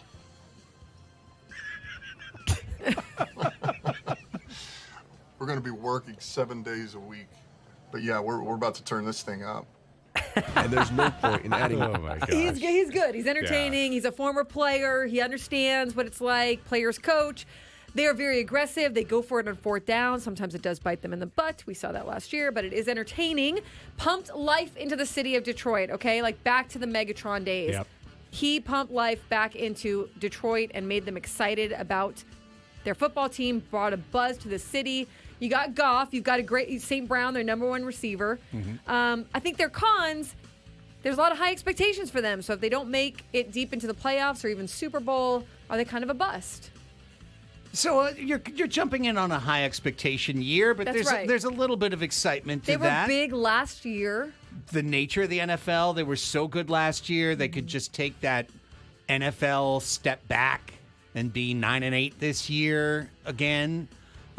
Certainly possible. Okay, here's the reasons I like the Lions. Great color scheme. Like, I think The light blue is nice. if And the I silver? think if because whatever team we pick, I'm definitely getting like a hat and a shirt. I am so not worried about this, but I'm glad So- that you're okay with the complexion of the colors. Color scheme, outstanding. Completely neutral city. So I've got no like anti. No, that's it's Detroit. a hardworking city. That's Right. it, yeah. I mean, I guess I could hold an 84 grudge, but that seems really ridiculous Yeah. for the World Series. They were a better team that year. They deserve to win. The Lions have never won squat. So there's the history side of it. and a letdown side, right? Games will mostly be in the morning window. So that'll be nice. So you can get about your day on Sundays. Right. Okay. That'll be Got that. nice. Kind of Okay. be done at 1. A realistic, functional decision, right? The only thing I would have against the Lions, it's definitely, I think it's the worst quarterback of the 3 teams. Goff, well, I think. not if you ask Braden. Well, no, but I mean, right, of course.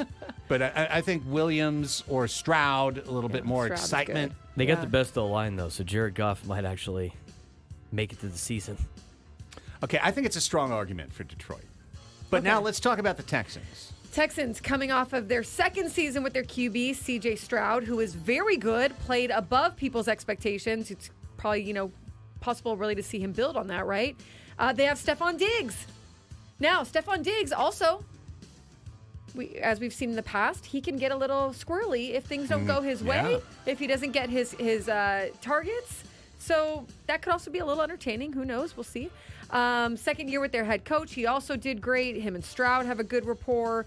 Came from San Francisco, defensive-minded guy. They're very good on defense, but they're also good on offense. Not very many cons with the Texans, except maybe I think maybe like a sophomore slump for them, or kind of like maybe just not being able to live up to the hype. Braden, what do you see about the Texans? They've never been to a Super Bowl, so it'd be sweet to see them be able to do that. Their offense is loaded. Joe Mixon's going to have a really good year as a pass catcher in the back. He had a good year to finish out with the Bengals last year. I like Joe Mixon. They got Tank. They got a guy named Tank. They got a little guy named Tank Dell. He's not really little in the NFL terms, but Stephon Diggs, Nico Collins, their team's loaded offensively. They got a decent offensive line. Dalton Schultz had a good year last year. CJ Stroud, California product out of Rancho Cucamonga High School. I thought he looked really good last year. I thought he was the best quarterback in the draft 2 years ago, and he had a great year. I like their head coach, too. I like the way that he was a player for the Texans, coach in San Francisco came back and immediately flipped the Texans around, who were just one of the worst run organizations and worst teams the last couple of years before last year. I think they're poised to have a really good year. I think their division's not very good as compared to others. I think they'll have a great opportunity to make the playoffs, and I think they're a big underdog story in the NFL for a team that's never been to a Super Bowl. And I can say the same thing about the Detroit Lions, who have never been there either.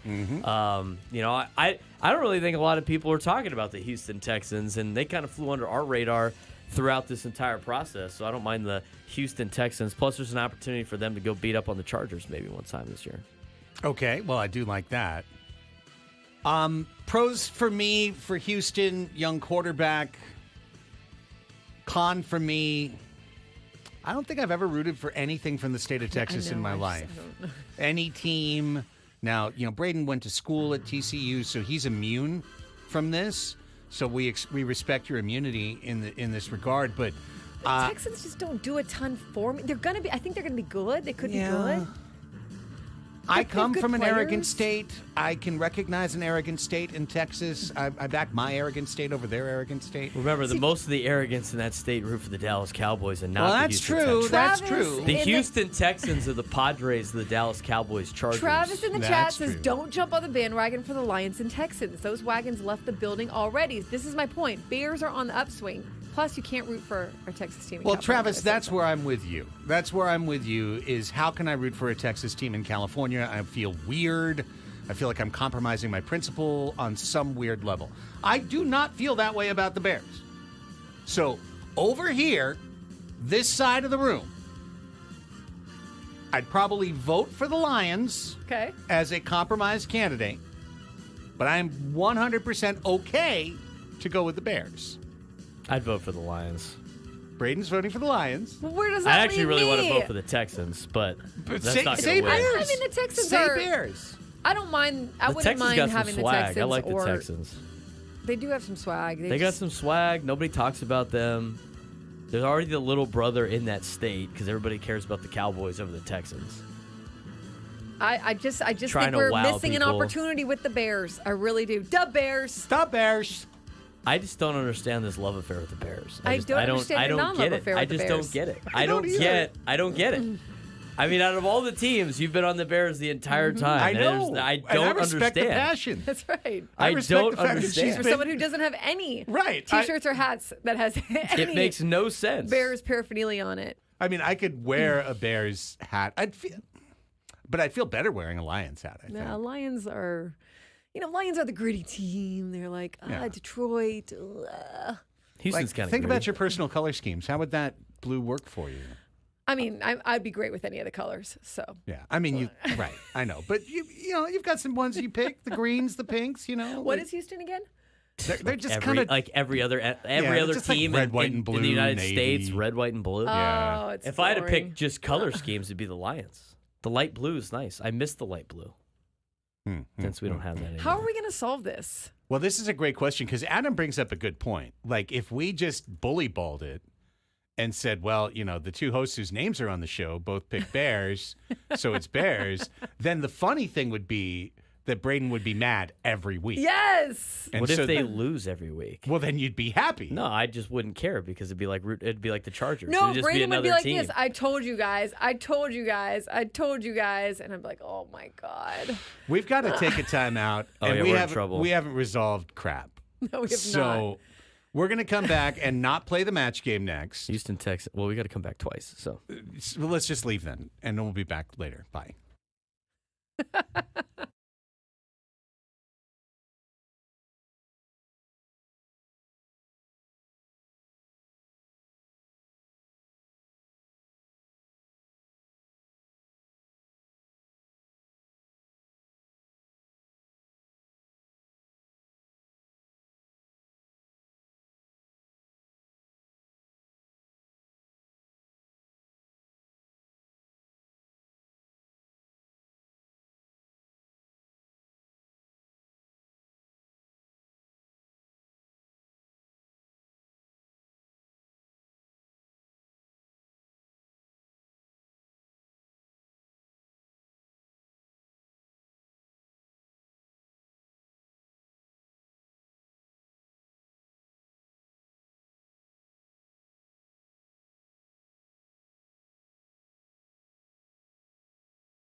So we've just destroyed the clock. It's a hot mess, and so as a result, Just like here's the what's temperature happening. outside. Here's what's happening. We're playing match game at 1. We'll open up the lines here momentarily because we need 2 contestants. We're gathering our all-star panel because we've got business to do in the match game. Tony Sanchez will appear. We're angling for 120 now to talk about Alex Morgan's retirement. We'll have Ask Us Anything. Padres baseball will still go on as scheduled at 5:40 later on today. Okay, so in this minute and change, what can we resolve? Because our intent was to have a show team. And if we just fracture at the end and have 3 show teams. And whoever's team does the worst has to like come in and look like be made fun of or something. Well, Trivia Tavern in the chat says, I think it would be cool if Annie went Bears, Craig went Lions, Braden went Texans as a competition. He really wants Cowboys. I know, but then I'm going to hate him forever. Team with the best record or goes deeper into the... So a last longer, that's what we call these in poker, a last longer. Whichever team lasts longer wins. And then we have a silly but not entirely embarrassing bet. Like you have to sing the team fight song. Is that a... Now... Brayden, I also had the Can you idea- handle just supporting the Texans and not the Cowboys? Well, I don't do bets, so I'm out on the bet thing. Out on the bet, says Braden. No bet, Braden. Especially if I don't get to pick the team that Well, that's fair. is the team Yeah. I'm I actually mean, gonna that's root fair. for this year. That's fair. And just getting a team assigned because it's the last of the 3. Now, If you 2 want to do a bet with your 2 teams, by all no, means, go not ahead. if all 3 of us aren't involved. Right. Yeah, stick in the mud. I I'm out thought on- maybe you put the jerseys on the ground and let the baby crawl to the one. Whose baby? Whose baby are you know. going to use? Alex Just find Morgan's a baby somewhere. Just find a baby. Yes. Let's have Craig's teenager pick. Oh, he doesn't even know these teams at all. Exactly. Just have him pick one. I think we'd get the Lions out of that, probably, just because it's a nice We sounding might team. have to take suggestions from people and then like figure out how to pick it by tomorrow. Do the Bears We haven't even resolved have a damn mascot? thing. We haven't resolved a damn thing. Staley DeBear. Can we? The Can official somebody in mascot the of the Donate a Bears. baby. Yeah, can we? Do we have a baby available for donation? We need to resolve this. The match game is next. 833-288-0973 is our number. 833-288-0973. Call now.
All right, we take a short break from our pitched battle to decide what NFL team we're going to back, and feels like it's devolving into a show civil war, to be honest. But we're going to tension. Yeah, we're going to figure it out. We're going to figure it out eventually. But hour number 4 of Annie and Elsten begins with what would normally be our 1240 segment.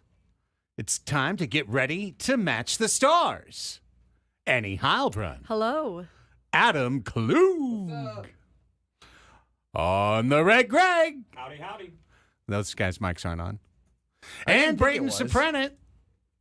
Sopranet. What they are on? Okay. Couldn't hear him, though. Check one. Oh, you flipped over the other one. Yeah. There you go. we know? Yes. All right. Got Greg. Yeah, we got got it. Adam. We got. Yes. And I'm your host, Gene Rayburn, and it's time for Match Game 97.3. This is your chance to match the stars and qualify for our end of the month grand prize drawing. We've got a brand new prize starting this week. It's a 2-night stay at Wynn or Encore Las Vegas, your choice. Plus 2 tickets to see Awakening, the thrilling spectacle at Wynn Las Vegas with soaring, aerialist, bounding, acrobats, high-energy choreography, and comedic moments. Tickets on sale now at awakening.com. We have 2 contestants joining us to play the match game, starting with Eric in Chula Vista. Hi, Eric. Welcome to the show. How you doing, guys? Doing great, Eric. Tell us a little bit about yourself. I'm on lunch break right now, so thought I'd call in, and the timing was perfect. I usually end up listening. This time I had a chance to call in. Amazing. Well, I'm glad that timing circled up to make you our contestant number 1. Our contestant number 2, who you will face, is David in Del Cerro. Hi, David. Welcome to the match game. Good afternoon, fellas. Good afternoon, David. You're contestant number 2 on Match Game. Tell us a little bit about yourself. I'm just retired, enjoying myself, doing a lot of fishing and surfing. Okay. I like it. Get on out there. Touch the waves. Appreciate it. All right, gentlemen. This is the match game. It's a very simple game. It's played in 2 rounds. In each round, each one of you will receive a question. You're going to get to choose. You're going to say A or B. You're going to pick that question. You will then be quiet as I read the question to our panel, and they come up with their best answers. Then I'll come back. I'll read you the question. You'll have the chance to give your answer. We'll see if your answers match theirs. Most matches at the end of 2 rounds and a possible tiebreaker is the winner, which means we have a guaranteed qualifier to the Vegas drawing at the end of the game show. Any questions? You guys understand? They're good. I put them on hold. Okay, good. All right. They can figure it out. I always love that. Okay, well, Eric, you called in first, so you are contestant number 1. So in the first round, we asked you the question, would you like question A or question B? We'll try B. Question B it is. All right, Eric. Be ready? Panelists? Yes, sir. Yes, Adam? Disclaimer. Disclaimer? Yes. Disclaimer coming. Eric, I'm just going to put you on hold so you can't blurt out your answer. As a quick disclaimer, before we begin, all characters that appear within Match Game questions on Match Game 97.3 are 100% and entirely fictitious. Any resemblance to a person living or dead is purely coincidental. Even if I say their name, it's completely coincidental and has no bearing on anyone real. Okay, with that said, here we go. Round 1, question B. Panelists, lock in.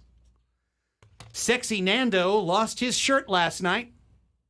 After the next walk-off, he's going to lose his blank. Sexy Nando lost his shirt last night. After the next walk-off, he's going to lose his blank. Panelists, please give me verbal confirmation when you have written your answer. Confirmation. Confirmation. I don't have anything yet. It's okay. We'll just all stare at you awkwardly. Okay. Sexy Nando lost Got his it. shirt last night. Okay, he's got it. All right, Eric, I'm coming back to you, buddy.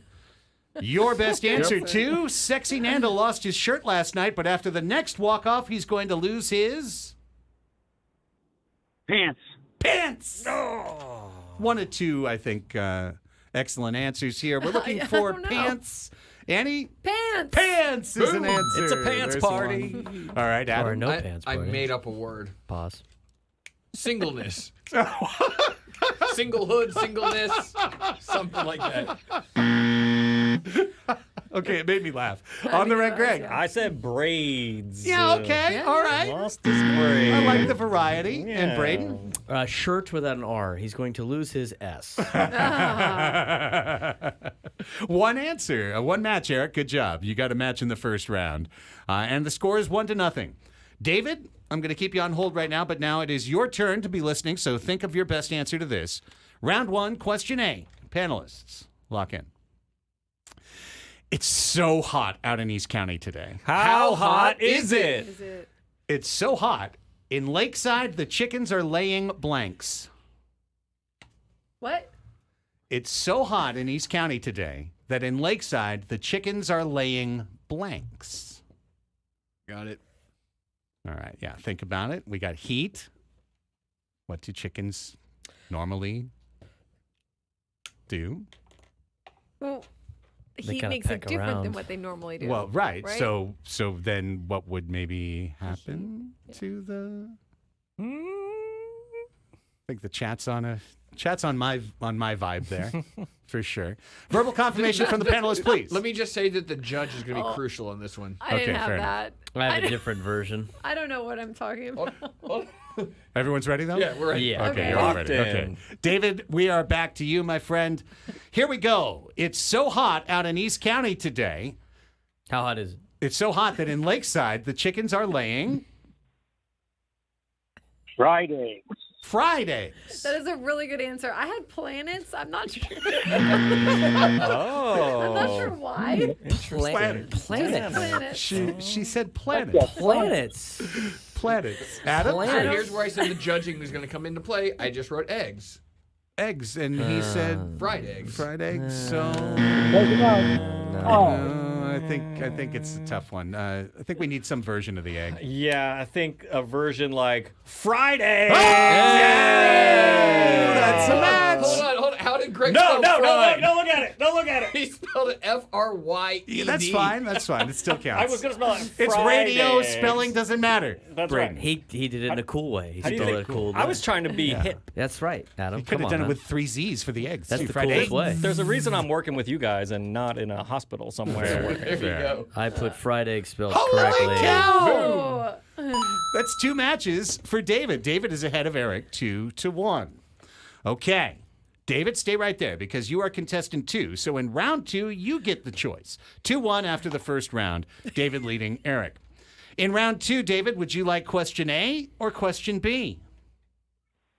Go with A. A it is. Just going to go ahead and write down planets. I think I blacked out. I don't know. I really think I blacked out. I'm not sure what happened. I'm not sure what question I was even answering. Or what planet you were on at the time. Okay. Exactly. Yeah, right. He said A, right? He said A. By the way, I'll just let you know, in my research, both of these next 2 are inspired by actual Match Game 76 questions. Oh. So if you happen to have watched that episode in 1976, you'd have an edge. Planets How many of existed us back then. were alive in 1976? Hand up right here. Is that just one? Oh, that's just one. That's only one. It's hand just up. you? It's just me. Rough. I was 4. I didn't actually watch the Match Game then. Okay, here we go. Silly Scraby got a job with the Olympic team. How But it- scraby is he? Silly. But How it's the, silly is Scrappy? Yeah, well, it's the worst job, though. Oh, no.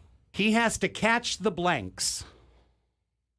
Silly Scraby got a job with the Olympic team, but it's the worst one. He has to catch the blanks.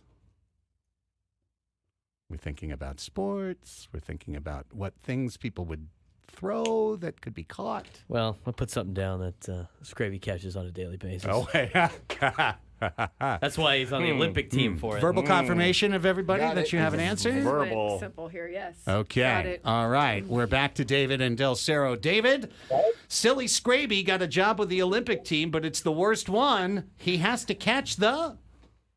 The javelins. He has to catch the javelins. Javelin. Yes. That would be a rough Not the Yes. planets, I guess. That No. seems like the worst job possible. Is he catching eggs? I just put balls. The balls. Just to catch the balls. Before I show my answer, I was thinking of discus, and I wanted to know if the plural of discus is that disci. I think it's, is it discus? This guy over Or is here. it discus? Hey, this guy. This guy But over it's all here. good because I win javelin. Javelins! Hey. Javelinas! I went with javelins with a Wow. Y. Oh, fancy. We'll still count it. You're That's just French. how I do it. I know, You know, that's just how I understand. do it. Good, Braden. Yeah. I put strays. he catches strays all On the the regular. time. He does Love every that. day. By Gwyn and Chris. So Every day. he's on the Olympic stray catching team. Well, David, you have a total of 4 matches, which is usually a guaranteed winning score. But let's find out, because it's Eric and Chula Vista's turn to come back. And I think this is a comebackable question. Panelists, are you ready? Comebackable. I'm ready. Yes. Sure. I'm logged in. Okay, good. You are logged in. Logged in. Arturo the Fortune Teller. Arturo the Fortune Teller specializes in old people. He tells their fortunes by reading their blank. Arturo the Fortune Teller specializes in old people. He tells their fortunes by reading their blank. Probably only 2 acceptable answers here. Done. Braden is ready. Ready. Adam is ready. Greg is ready. Greg is ready. Greg's always ready. Thank you. Okay, I'm ready. Fine. Eddie is ready. Planets. I don't know. Eddie is always Andy's ready. making sure there's no tie. Their planets. Oh, Eric, here we go. It's your shot, buddy. Arturo the Fortune Teller specializes in old people. He tells their fortunes by reading their... First of all, I want to thank Annie for the lifeline with her answers earlier. So I'm going to say wrinkles. Wrinkle. That's a great answer. That's Wrinkles. unfortunately not my answer, but it is a great answer. It makes a lot of sense. I went with Metamucil fingerprints. That's crazy he didn't get that. I can't believe that's not what his answer was. What did you just do? I'm really sorry. That's what came to my mind. Oh, I love you so much. Adam, what's up? I went palms. Palms. Yeah, that's a good Oh, answer. my God. I thought this was an obvious one. I thought you'd all get the same one. Craig, I am locked in today, baby. Wrinkles. You are With locked the in. Y, with the Y. With the Y. Greg Yeah, is that's how I killing do it. it now. Greg is killing I'm it. Braden. also locked in with wrinkles. Oh. However, that's only 2, and he had 1, and that adds up to 3, and by a 4-3 score. Wow. David and Del Cerro is our winner. Yeah, terrific work by both of you. The 7 combined points, I think, sets a match game 97.3 record. High scoring affair. Greg is the new MVP. Thank you. If not for Planet and Metamucil fingernails, we may have had more. A higher record. Possibly. But how did I know he wasn't going to choose that? He could have. Right. It made a lot of sense in my head. Amazing. So first, I have this bag of Metamucil. And then I will lay pour it on a out platter, and please put your finger in. Planets just And an think about your life and what you unreal need. answer. That's right. David, stay right there. Braden will get Planets, your because it's like info hot, during the break. The sun, like, and then the planets are around, like. There- Planets are hot. Yeah, there's heat There's involved. hot I kind of planets. got That's why it. we're Like, not on Mars. I mean, it's That's like. right. wow. when the giant space egg lays the chicken planet, does that mean that our planet is egg-shaped? Annie's getting ready for her spot on Ancient Aliens or something like that. She's gonna be. I have questions. David, just stay there. Great job, man. Appreciate you. Thanks for listening to the show. Great job, guys. I hope he's still there. He is. He's there. Okay. All right. We're going to take a time out. When we come back, Tony Sanchez has been very patient. We got to give away Aztec tickets. But first, let's give away Aztec tickets. And listen, we're excited about this game. There's no question about it. Oregon State coming to Snapdragon Stadium on Saturday. Pack 2 power Oregon State to take on San Diego State football. Tupac. You can get a pair of tickets right now by being the 4th caller at 833-288-0973. Be the 4th caller. Or you can get tickets on your own if you miss by going to goaztecs.com. Panelists, thank you so much. Thank you, Thank Craig. you. Great job. When we come back, we'll talk about Alex Morgan's surprise retirement with Tony Sanchez. We've still got to Ask Us Anything to come. Annie and Elsten with you on the Fan.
Hey, y'all, welcome back.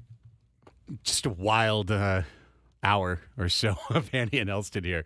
Planets. San Diego's number one sports station, 97.3, The Fan. We've had plenty to go through. We still haven't picked our NFL team. Probably going to have to fight that battle tomorrow. But we mentioned it during the 12 o'clock Sports Fix. Let's get back to just a gigantic story in global soccer, as well as, of course, locally. Alex Morgan, the face of San Diego Wave FC, the player who led the team in goals her first year, led the league in goals, and then the second year helped lead the team to the NWSL Shield, announced this morning on her Instagram, in a video on her Instagram, her retirement from soccer, and that it will take place effective post-match Sunday. She'll play one more match Sunday for the Wave at home against North Carolina Courage. And then that will be it. Alex Morgan is hanging up the boots for good. Anytime breaking news happens in the world of San Diego soccer, we turn to our friend Tony Sanchez from Two Balls and a Mic and the website sandiego.futbol, San Diego punto football. And Tony joins us now on the 97.3 The Fan hotline to chat through the day. Good afternoon, Tony. Always appreciate you, my friend. Say it again. He dropped for a second. Hi, Tony. Welcome to the show again. As always, we appreciate you. Yeah, anytime. Thank you again for having it on. And as a new resident of Lakeside, I can confirm there are planets being laid by chickens over here. Thank you, Tony. Weird stuff happens in East County. Okay, That's so fair. just let that. Yes, thanks for feeling me there, Tony. Oh man, Tony, I got to tell you, I don't know. I was looking at the wrong stuff this morning. I was listening to Ben and Woods, and I hadn't caught a wind of this. Obviously, didn't check my IG this morning. And then I walked in, and Ella was walking in with me, and he's like, what do you think about Alex Morgan? So I was blown away. I had to scramble before we got under the round table to kind of find out more. But your reaction to this announcement today? Well, first of all, I want to preface this by saying that Alex Morgan is obviously just an international superstar that chose San Diego as a location and decided to end her career here. And that's something that she always wanted since the moment she joined San Diego Wave in the inception of this team.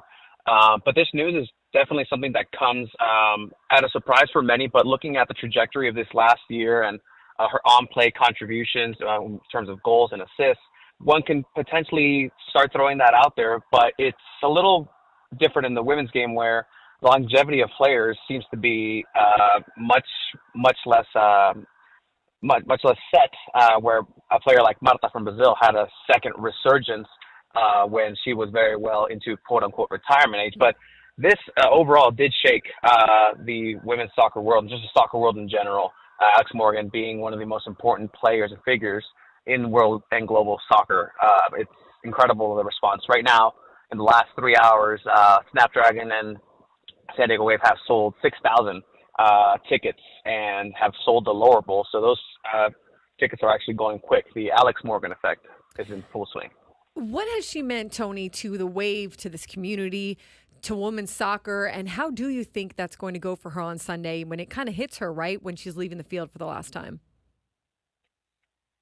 Yeah, she's definitely a person and a player who is aware of the impact that she has on individuals. She's one of those major market individuals that can really put a community together and stitch something important. She actually founded the Alex Morgan Foundation here in 2023 in San Diego. And with that, it goes out into the community, into underrepresented areas of the city, and gives young women an avenue to go ahead and show them and showcase what is possible, not just through sport, but through education and anything that they're passionate about.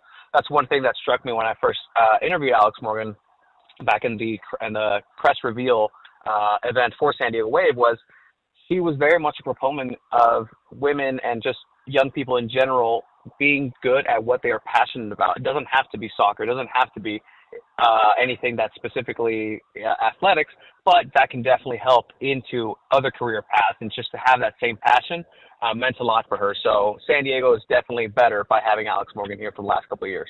You know, Tony, like I said, we didn't have very much time to chat about it during the Sports Fix, but when I think about Alex Morgan's impact on the sport of women's soccer, beyond her obvious skill on the national team, I think about her being a very clear voice for improvement within the NWSL, for improvement in terms of how the U.S. women's national team and the U.S. men's national team are being put on a more even footing.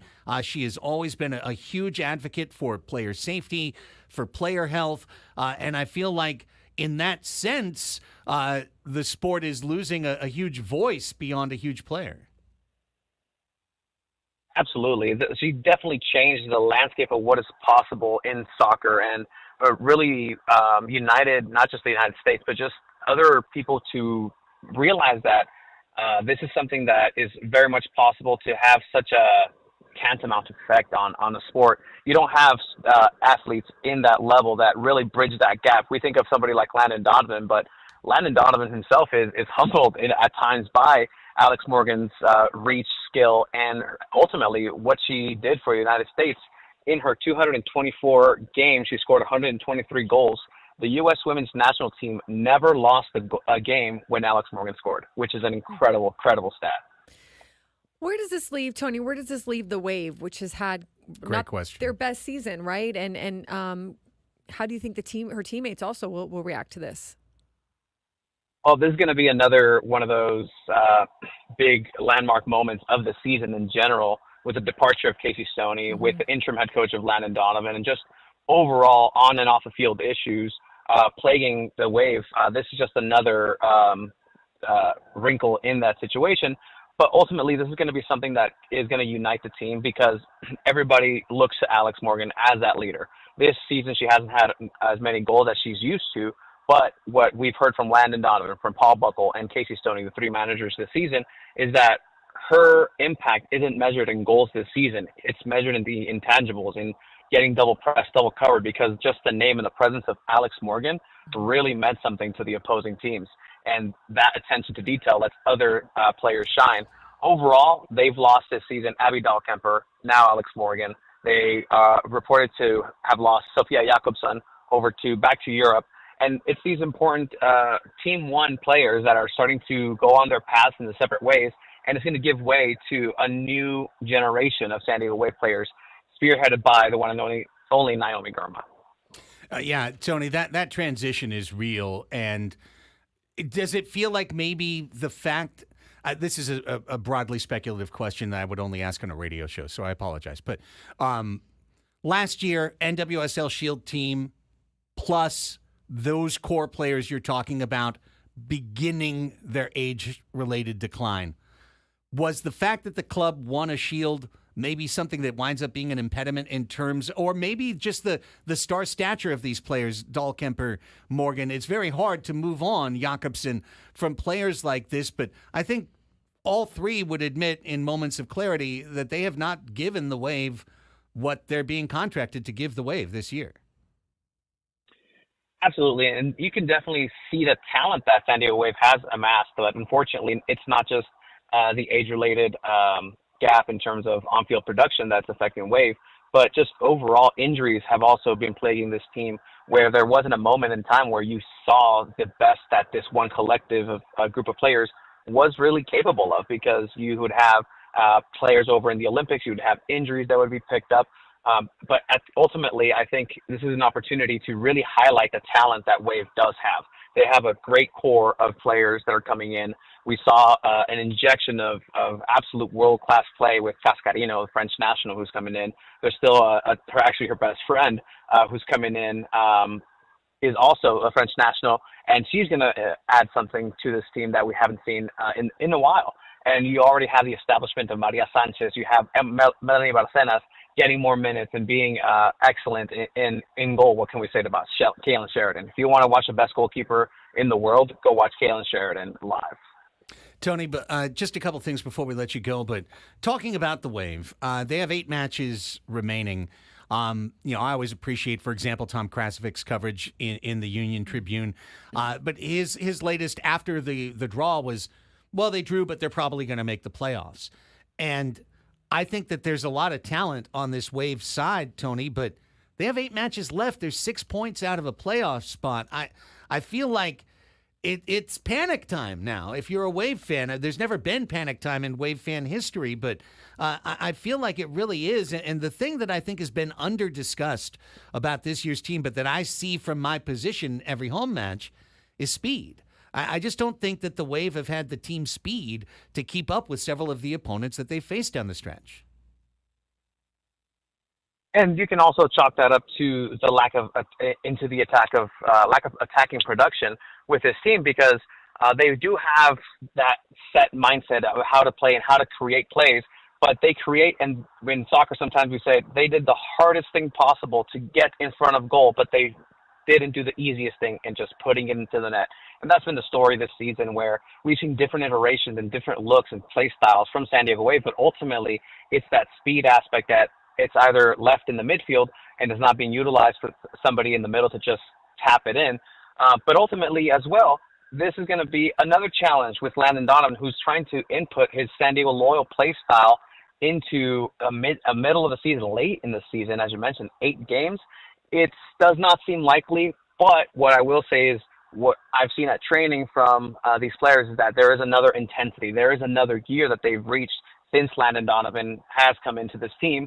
And it seems to be a refreshing breath of fresh air into a season and the end of the season that they have nothing left to lose. And I think that can definitely mix in well for their chances to make playoffs, but it's at this point unlikely for that to happen. Very last thing, I saw a report a week or so ago, and it wasn't from you, so I didn't take it too seriously, but that San Diego FC, the MLS team, switching from the women to the men, is in pursuit of Mikey Varas, who is currently actually subbing for Greg Berhalter as the interim head coach of the U.S. men's national team. Previously was the head coach of the U.S. men's under-20 national team.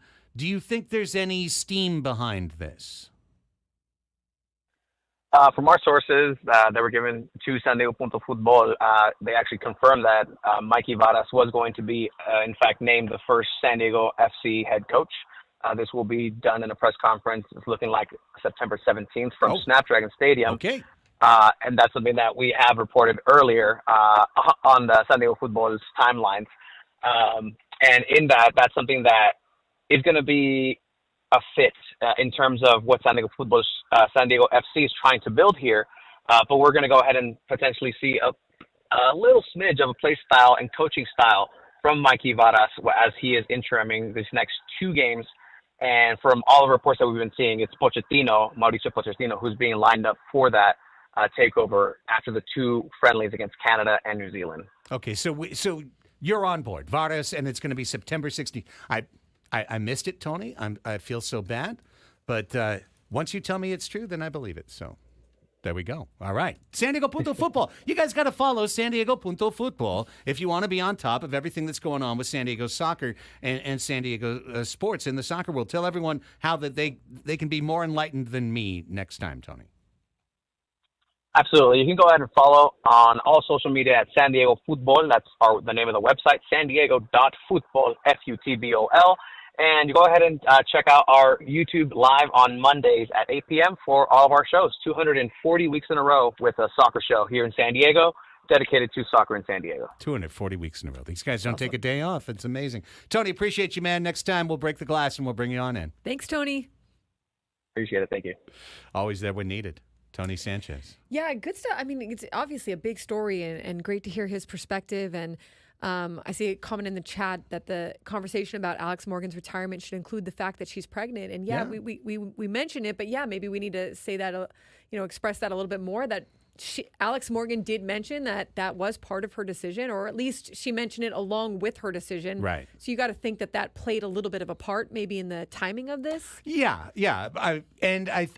Because I only went through it once, but I recall her saying that it was a little bit of a surprise, the pregnancy, in terms of, now she's pregnant. And right. As opposed to it's the middle of the season and we're planning. And maybe this. maybe that we don't know, but maybe because she did mention it in her retirement video, maybe that move that date up a little faster than just Yeah. waiting until the end of the season, which she had kind of planned to do anyways, right? Right. But yeah. I thought what also stood out to me about Alex Morgan was she wrote in that her Instagram caption too, like it's a decision she has a lot of clarity around. Like it was a hard decision, but she feels very clear making it. And I think Yeah. that's the best way you want to do these kinds of decisions. 100%.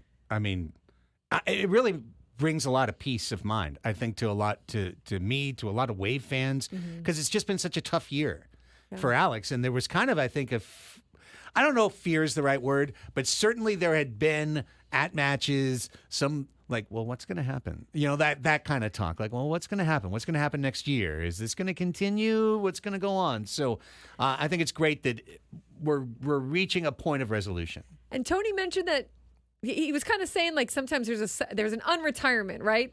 Yeah. So who knows? Maybe she does come back. Maybe she does make a return. Who knows? Maybe the Sockers could interest her in an indoor career. I mean, listen, you know. You know what I think is cool too is like they have put down roots in San Diego, her and her husband and her daughter Charlie, and now they have a new one on the way. So I don't see that changing. I mean, I guess they could always move, but it seems like, you know, her foundation is going to continue. Her community outreach is going to continue. So that's pretty cool. What does she want to do? Does she want to become a coach? Does she want to go into television? I'm sure she could write her own ticket in TV if she wanted to get into that. A new chapter awaits, right? You know, I mean, you know, all the work that Julie Foudy's been doing, you know, Alex might just come along just like she did on the team. Like, hey, I'm here now. I don't know. And she's supposed to have a press conference tomorrow at the Snap, so we'll get to hear Alex and Alex's words. Cool. And hopefully we'll be able to bring some of that to you tomorrow on the show. And then Sunday, 5 o'clock, Tony just said over 6,000 tickets have been sold today to the match. I mean, why not, right? Like if you can make it to the game and be part of that, witnessing her, what at least we know now is going to be her last match, that's going to be a big deal. It's going to be a huge deal. Can't wait to be on the mic for that on Sunday. Looking forward to it. Was looking forward to it anyway, but now, holy cow. All right, when we come back, one last segment of Annie and Elsten today before Gwen and Chris get in here, and that means it's time to ask us anything. We've given you enough time to call the show. It's 1:38 right now, so let's open up the phone lines. 833-288-0973. 833-288-0973. You've got a good solid 11 minutes to call the show. And if you do, we'll put you on the air. All you got to do is come prepared with a question to ask Annie and I. 833-288-0973. Ask Us Anything is next. Annie and Elsten on the Fan.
The Odyssey app lets you jump back to the moments you missed on 97.3 The Fan, so while you're listening, you can see what you missed and click to listen on demand.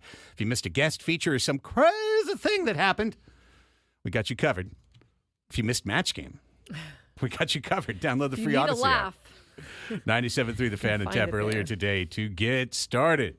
We got eggs the size of planets. Yes. They do. Getting laid in. No, they were like baby planets. They were just tiny gonna grow, little right? hot planets. Hot little egg planets. Bigger than Pluto, since Pluto's not a planet anymore. R.I.P. Pluto. It was a fun time while it lasted. It was. Pluto, tough break. Tough break. You're a moon break. now. You're a moon now.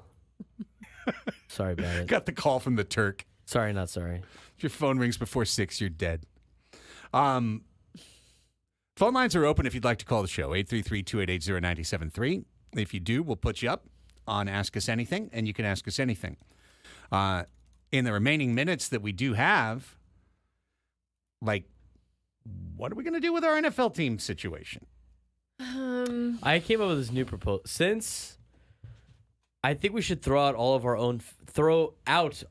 favorite teams and pick a team that's different.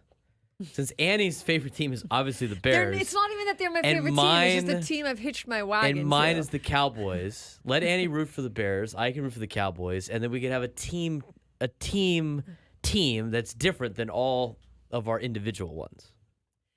But I don't have an individual one. Well, this could be. The whole point was to get me a this team. Could be Why don't we take 10 callers? This could be the individual one for you, Craig, and we'll And- help support your team.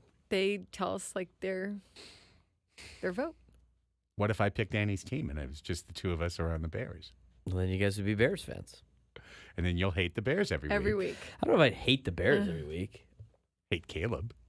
I'm not a fan of Caleb. Not a I wouldn't fan. say I would hate definitely Caleb. say you're not a fan of Caleb. I'm not a fan of Probably Caleb. all agree on the Lions. Like, I think but we could like- all agree on the Lions. Yeah, but if Annie's going to like the Bears, how could she root for the Lions and the Bears? well, it's not like I can't. I'm not rooting for the Bears. It's just that was just my. Yeah. I don't It's just fun. know. Yeah.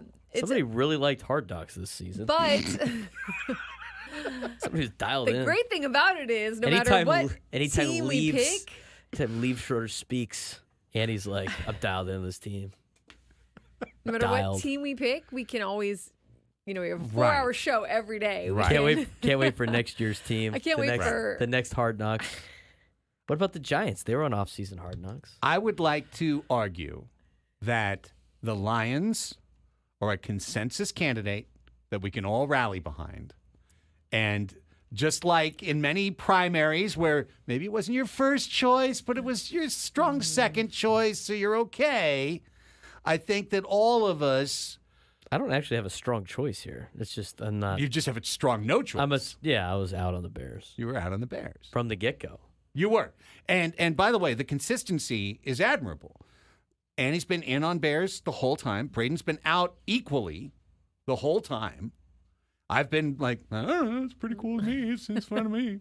The whole time. So we've all remained extremely consistent.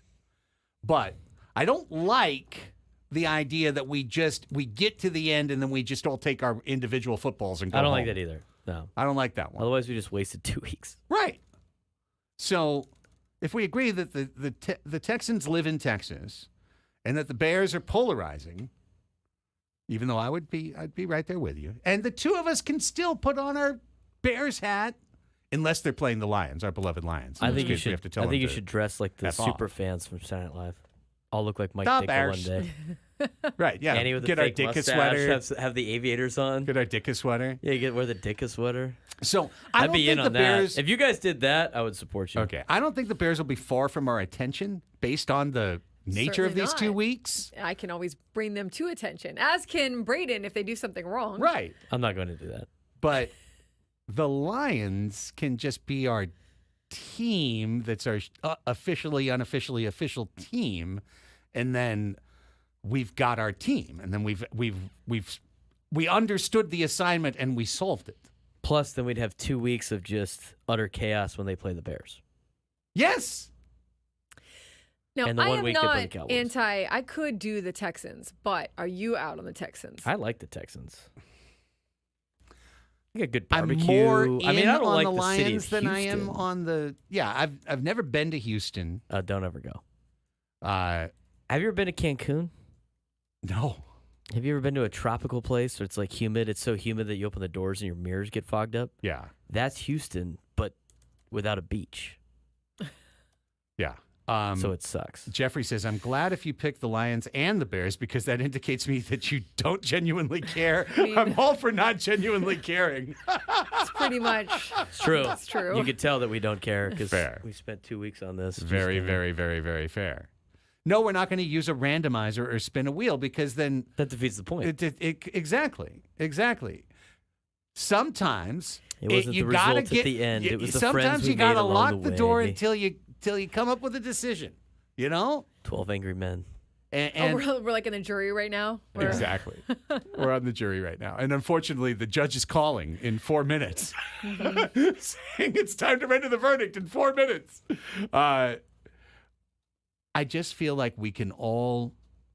Get along. I don't think anybody has a problem with the Lions. I don't think anyone has a... That's my point. Yeah, I agree. Everyone is okay with the Lions while, here and there, there's little pockets in the room. I'm conceding a little bit. A small concession. Now, where I'm returning the favor is we're still going to troll Braden about the Bears, you and me, all season. I just want to let you know if they lose, I'm not even going to mention anything. It's fair. But we might. If they lose, draw attention to yourself for rooting for them. Hey, I'm not going to bring them up if they lose. I'm not literally said kicking a that the horse in Bears down. could be interesting because they are so polarizing and could go either way. Yeah. Honolulu Blue? Okay. The blue it's like Is that the it's not powder official? blue, right? Is Right. it? No, okay. it's Honolulu Blue. Honolulu Blue is the official Honolulu blue, Blue. of the Lions? Because when you think Detroit, you think... I think of palm trees and Bingo. coconuts and Mai Tais. Bingo. I do like that head coach. Dan Campbell's funny. Dan Campbell's going to have some great press conferences. He's Gonna have some great pressers. He's coming right? from my Tokayo Craig at Applebee's asking for his job. Because he was Employee of the Month. Yeah, he's like, I'm coming for you, Craig. That's a great sound bit It's to put on a good bit. We could have that. John in the chat, who has been in the chat making his presence known. Thank you, John. Says San Diego Chargers. Yes, if the Chargers were still in San Diego, Yeah, we would root for the Yes. San Diego Chargers. that would be They exactly. ain't We San would pick the Diego. San Diego We'd actually Chargers cover them every day on the Anymore. show if they were in San Diego. We'd very we'd very cover them. highly. we'd We'd cover them. probably all be at the game on Okay, Sunday. Jake in the chat, you're all doomed. Lifetime Lions fan here, begging you don't do it. Jake, where are we going to hang out to watch the game, buddy? Where are we going to be? Where are the Lions places, Braden? Do you still have that handy or no? Yeah, Drew, I'm with you. Dub Bears. Were they Eastville? No, the Texans were Tavern and Bowl. Mm-hmm. Okay. NFL bars. You guys are a La San Mesa Diego. place or like Alpine place? There's only one La Mesa place. Where's There's the Lions Packers. Alpine Bar? We're making one. We're making an Alpine Bar for Lions. An Alpine bar? Yeah, the Alpine Lions Bar. We're going to make it. It's the dog in Pacific Beach. The dog. The You got to get that dog in you. dog. All right. I'll probably go at least once because now I got to get a Lions shirt. I've I got to never get heard- at least a Lions shirt. I don't know about hat. NFL merch is pricey, you know? Damn it. It's I've never even heard of the dog in PB. Is that The even a real place? dog. The Alpine Lions Den. the Alpine Lions Den, exactly. I love it. That sounds like a place that already exists. So We just whether turn or up. not it has anything to do with the Lions, I don't know. It's actually just the service But the- organization. right. Wow, Craig, I think you'd like this place. Yeah. The dog. The dog. Your laid-back neighborhood craft beer bar in Pacific Beach. Okay. The dog. Wow. Sounds like a good time to me. Sounds like a great time. Now, whether or not the Lions parties are still there remains to be seen. but there you go. Jake says, I'll get you a Lions jersey. Who do you want? That's a great question. Is Eric Kramer out? I mean, I'd have to go with the SoCal kid. I'm on Ross St. Brown. I'm on Raw St. Brown. That sounds like a plan to Supposed me. to be really good. St. Brown. That's Lions. it. The answer is St. Brown. Lions don't have an ATC. The official, unofficially I guess that's official. your compromise. Yeah, that is. That's how you compromised. Lions are the Annie and Elsten team. Lions! The Lions have a song. Lions roar. Lions roar. We're here to roar for you. Roar, roar, roar. Is that- Gridiron here, the official fight song of the Detroit Lions. Let's hear it. Let's hear it. Yeah, Barry Sanders. Man, we're Yeah, rooting for Barry Barry Sanders, Sanders' team. yes. That's exciting. Megatron. This is the Lions song? That's what it sounds like. You can't hear what they're saying. It's like in an echo chamber. It is no. Is this inside the subway in It Detroit? sounds like it's the sound of. Well, it is Detroit. This is a bad sign. Like the song. Gridiron Hero. Maybe this one's better. Sorry, sounds better. Oh no. Forward down the field. They have lyrics. That will not yield. Oh, I like it. It's so bad. Blue and silver wave. Stand and cheer the brave. Rah, rah, rah. Go hard win the game. They would have been eliminated at 24 if we had heard this before. Down the field and gang. A Lions victory. Go Lions! Yeah! Wow. Good thing it's only 40 seconds long. That was amazing. That was great. Where's Jake? Is that Jake's ringtone if you call Jake Waters? If you call Jake. Jake's just in the middle of a conference. All of a sudden, Lions victory. Jeez. It's like, sorry. It's my Peter from fault. Family What's the Bears Guy song? singing. Is there a Bears song? I just want to hear it just for It's fun. Bear Down, Chicago Bears, I think. Bears theme song. Caleb Williams, cool. His fingernails look real nice. Too bad we can't play the the Cleveland song. Fun times in Cleveland today. I would have picked the Browns immediately. At least we're not Detroit. Damn it. Well, we are now. This sounds more officially. Am I walking down Main Street in Disneyland? Look at the guy with It's like the parade. Yeah, exactly. What's the name of the dude out front with the staff? It's like waving it around. Does sound very collegiate. What about? I don't know if we have time. Houston Texans. Yeah, what about the theme song? Texans? They don't even have one. It's just some random country song. Yeah. Where's just Brooks and Dunn? Just picked one out. I don't know why the thing didn't fire. So I do like. just I know. we're late. I We don't gotta go know. late. The thing We're didn't just- fire. I thought maybe we're going to doing a longer show. I was waiting for the thing to fire. I just Hey, you know figured what? We'll keep talking even if they take us off air. The 'Cause we don't know. The wide orbit system was just really enamored with the Bears. We song. weren't going to leave till we picked a team, and we picked a team. So now Gwen and Chris can do their show. Padres baseball at 5:40, and we'll be back tomorrow at 10 with more Andy and Elsten on the Fan. Take care, everybody. Bye.